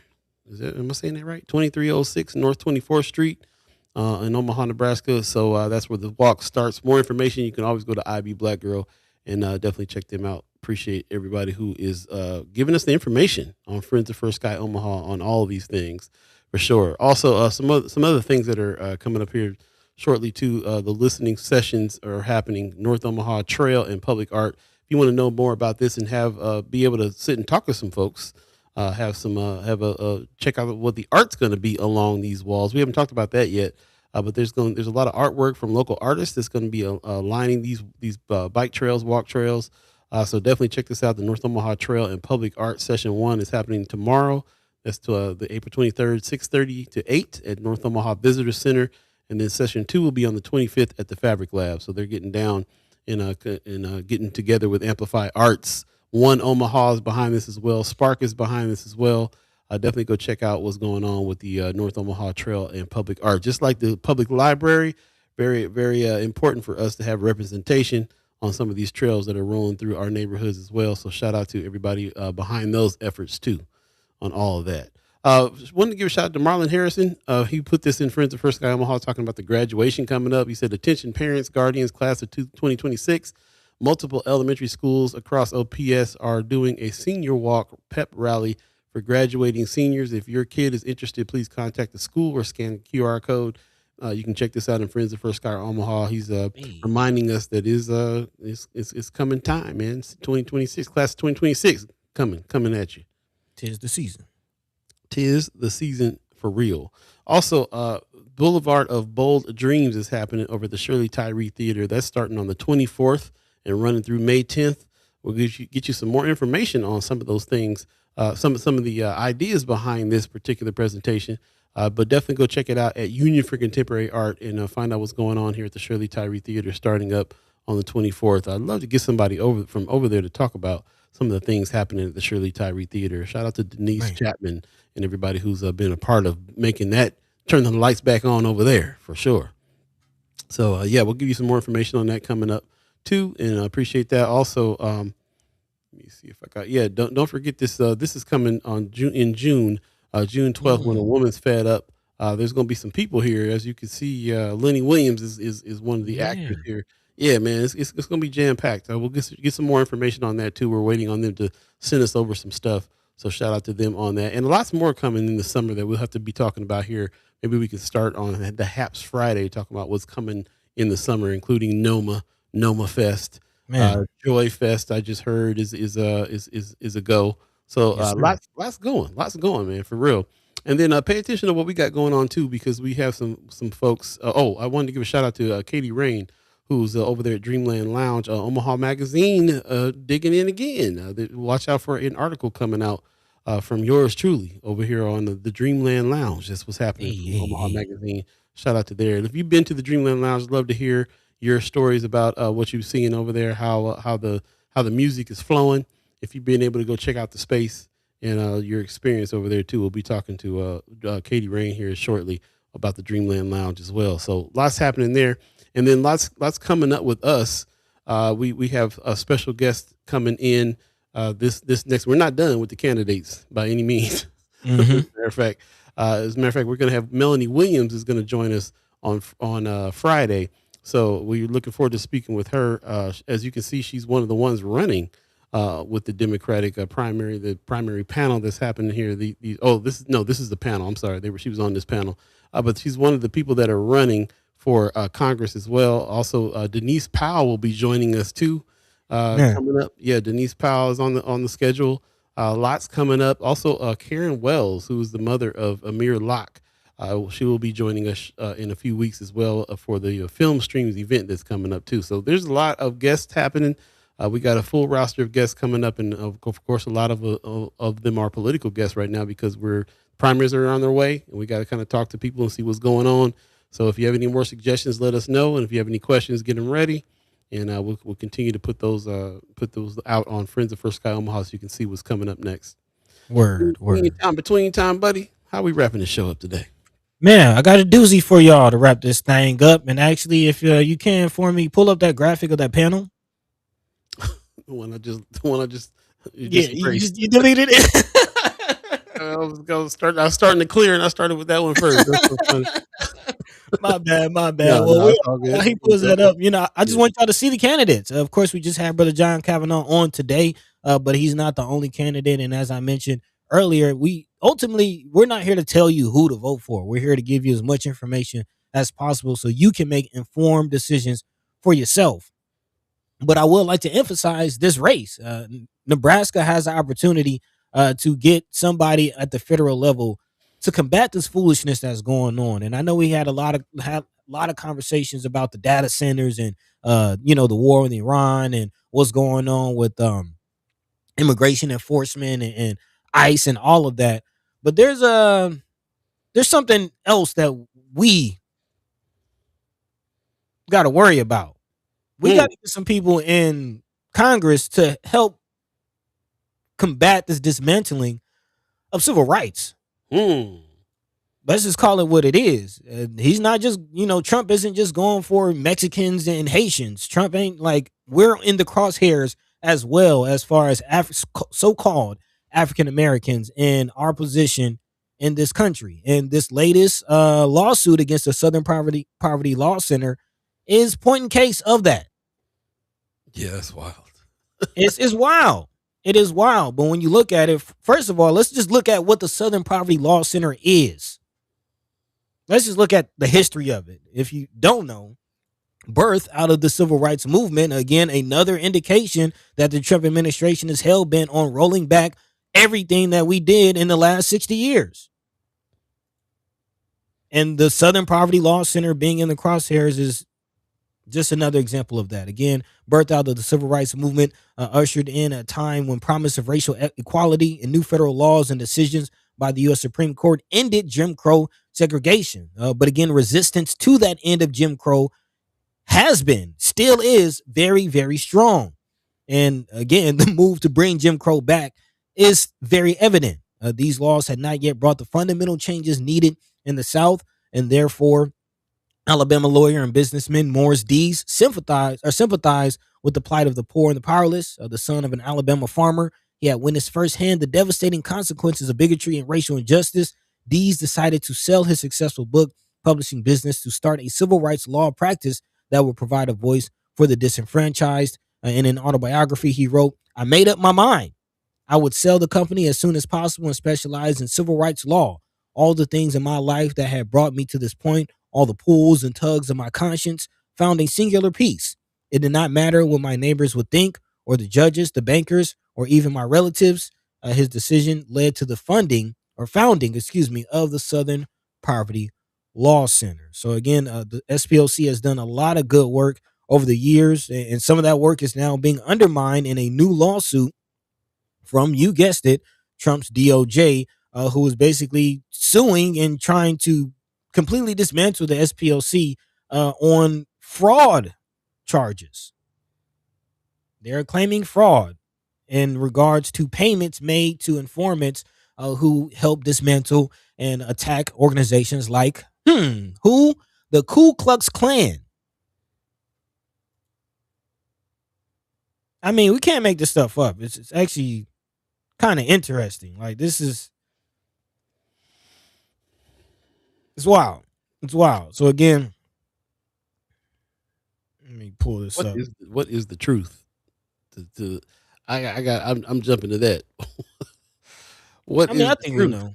I think we know. Just listen to the comments. How they're what expound on that. What you just broke down about the Southern Poverty Law Center is kind of new information for me. What they've been doing, what they were supposed to be doing. Of course, they're in the news heavy now because of this federal fraud charges. And so I gotta say, like, what's true? Have they been doing all this good work, or have they been paying the Ku Klux Klan under the table? What is it? Because look who's standing up here with the federal charges. Is this a couple of casts right here where you trust that this is a legit lawsuit happening? That's what I'm saying.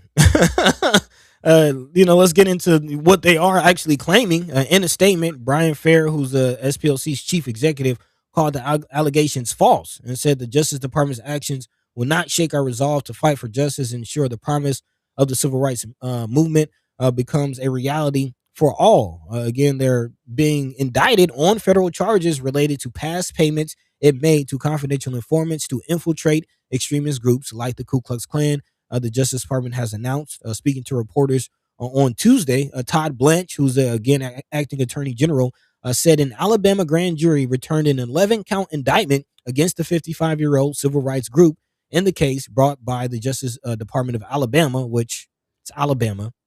Let's just leave that there. The charges include wire fraud, bank fraud, and conspiracy to commit money laundering. In remarks, Blanche alleged the group was doing the exact opposite of what it told its donors it was doing. Instead of dismantling extremism, it says it was funding it. Again, Blanche has joined FBI Director Kash Patel, who called the paid informant program a quote-unquote serious and egregious violation of a group that purported to dismantle violent extremist groups like the Ku Klux Klan, but in turn actually only fueled the hatred. According to prosecutors, the SPLC covertly funneled more than $3 million to confidential sources within extremist groups between 2014 and 23. The indictment lays out a number of fictitious entities, which names such as Center Investigative Agency, Fox Photography, and Tech Writers Group, which prosecutors say were created to conceal the transfer of funds to confidential sources. They accuse officials of the SPLC of lying to donors when they told them their money would be used to dismantle violent extremist groups when it's allegedly being used to pay leaders in the violent groups. Prosecutors say the organization also lied to banks about who owned the entities. So that's the allege. That's the allege. Who's it alleged by? That part. That's the part that I'm questionable. That's what I'm of saying. course, there's the Atlantic. Speaking of Kash Patel and lawsuits and alleging, there's an article out of the Atlantic that's talking about the character of Kash Patel, who he's also suing. So his character is definitely in question right now. Anything coming out of the FBI questionable. But here we are. Atlantic said he was on a bender hiding out in his house. He tried to sue him. RG in the chat said Kash Patel looks like he's been messing with Molly's in that picture. Watch out. He might sue you for that. But you're right. I mean, I can't unsee it.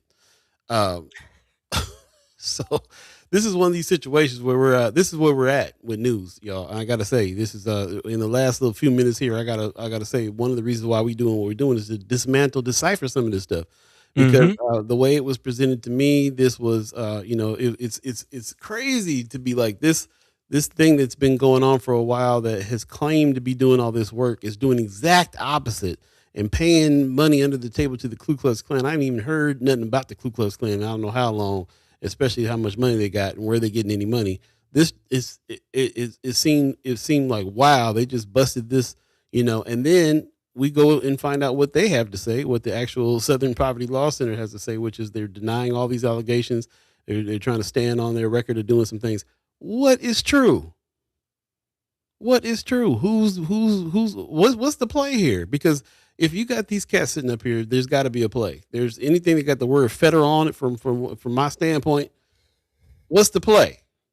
Are they trying to shut down a organization that's actually doing some good, or is this organization actually paying the Ku Klux Klan? Like, what is it? And for me, instead of if I can't find out, if I'm going to go down a little bit of a rabbit hole, try to find out what the real is on this, whatever it is, I got to look at the read between the lines on it. Whatever's going on here, there's a dismantling. They're trying to dismantle our community. Like, we still have to do something about the dismantling community, which whatever's happening. If these guys are the bad guys or these guys are the bad guys, either one, how are we protecting our own community? We just got to jump to that, because it's hard to even tell what is happening, what's actually going on. Pops in the chat says, when Trump talks about making America great again, he talks about the 1800s when slavery was building America, and he seems especially happy with the antebellum period. So again, are you a nonprofit organization fighting that type of stuff? You might be under attack by the administration. Yep. So what's the truth? I think that's along the lines of it. Per this article, the investigation comes as the Trump administration has pledged to crack down on nonprofit groups opposed to its priorities, whatever those are, of the Trump administration. Again, conservative groups have long decried the way the SPLC has labeled certain right-leaning groups as hate groups. Last year, the FBI announced it was ending its long-standing relationship with the SPLC, saying the organization had defamed right-leaning groups by labeling them as hate groups. Asked whether previous leaders at the FBI were aware of the informant program, Blunt said his understanding was that the SPLC never told anybody in law enforcement that they were paying off the Ku Klux Klan. In his earlier video statement, Ferris said the organization frequently shared what we learned from informants with local and federal law enforcement, including the FBI. Today, the federal government has been weaponized to dismantle the rights of our nation's most vulnerable people, and any organization like ours that stands in the breach. We will vigorously defend ourselves, our staff, and our work. We will continue to fight hate, and we will continue to seek a safer and more just world. And the Trump administration's attack against the SPLC is a direct threat to the values that that make America great. In this time of unprecedented peril for our democracy, we urge all Americans of good conscience to join us as we stand in support of the Southern Poverty Law Center. Again, that is a statement from Anthony Romero, who is executive director of the American Civil Liberties Union, ACLU, who's also, we've seen in the front lines of some of these fights. And again, from what I'm picking up, it's a sentiment that they're basically, conservatives are saying that the Ku Klux Klan has been, wrongly deemed a hate group. But I'm also thinking of that John David Washington film, Black Klansman. Spike Lee and John David. There you go. Where, FBI agent infiltrates the Ku Klux Klan to dismantle it from the inside, because how else do you dismantle the Ku Klux Klan? Well, the statement by the ACLU holds some weight. I'm definitely leaning towards what I think the truth is. But in the last minute of the show, it definitely still comes down to what are we doing to preserve our culture and fight against anybody who's working against that. And furthermore, can we ever get back to a situation in the government where we don't have to look at a picture and be like, I don't know, this seems shady. What games they playing? What molly you on right now? What's happening? What bottle he just got off? He's like, yeah, they're doing it. Yeah, that's what they did. Yep. Him and his girlfriend about to hop on a private plane, take a trip to Ibiza.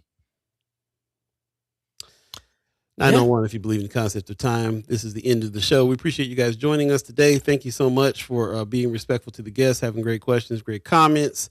Shout out to Senator John Cavanaugh for visiting us in between his busy schedule as well, and everybody who was in part connecting us to him in the first place. Shout out to Anthony Rogers Wright, who's connected us with Melanie Williams, who will be joining us on Friday. This is a better picture of who's running in those for the race for District 2, because it includes Brinker Harding, which we haven't really spoken of, who is the Republican candidate running. And you see there's a lot. Also, Brett Lindstrom is another one as well. So it's not just Brother Cavanaugh, but it's also Denise Powell, who I got introduced to first. Denise Powell is running, and then Crystal Rhodes, who's been very controversial as far as people in our chats and our pages are concerned, who was endorsed by the mayor. We did not get a chance to ask the mayor about that endorsement. But Denise Powell is the one that I met first, and she just got endorsed by Preston Love Jr., and she'll be on the show next week as well. So we got more to talk about and more questions to ask some of these candidates and to see what's going on here. More to learn about the congressional seat. I feel like I learned a little bit today just on understanding what the strategy would be if you got into that seat for battling some of the things that happened that's going on in North Omaha. And, it just reiterates the fact that this country is a company. And what the strategy is always divert money from here to there in order to do this. That's really all that really can be done half the time. So the votes are so super important to get people in the seats to have the power to be able to shift that money around. And that's really all we're doing. We're putting people in seats that have the power to shift the money around according to their values, according to whether or not they want to listen to their constituents. So that is indication to me that cannot be the end all be all to solve our problems. It's got to be one of the lanes. Political power is one of the lanes. Economic power is one of the lanes. We got 5 other lanes that we need to get to. Our next season will be teamwork makes the dream work, because the first thing to do is to get together. We're not outnumbered. We're not outnumbered. We're out organized. That's just what it is. Man. We're not outnumbered. We're out organized. So we have to get with it. We're going to go ahead and get out of here. Before we do, just want to let everybody know, mija, if a tortilla can rise, so can you.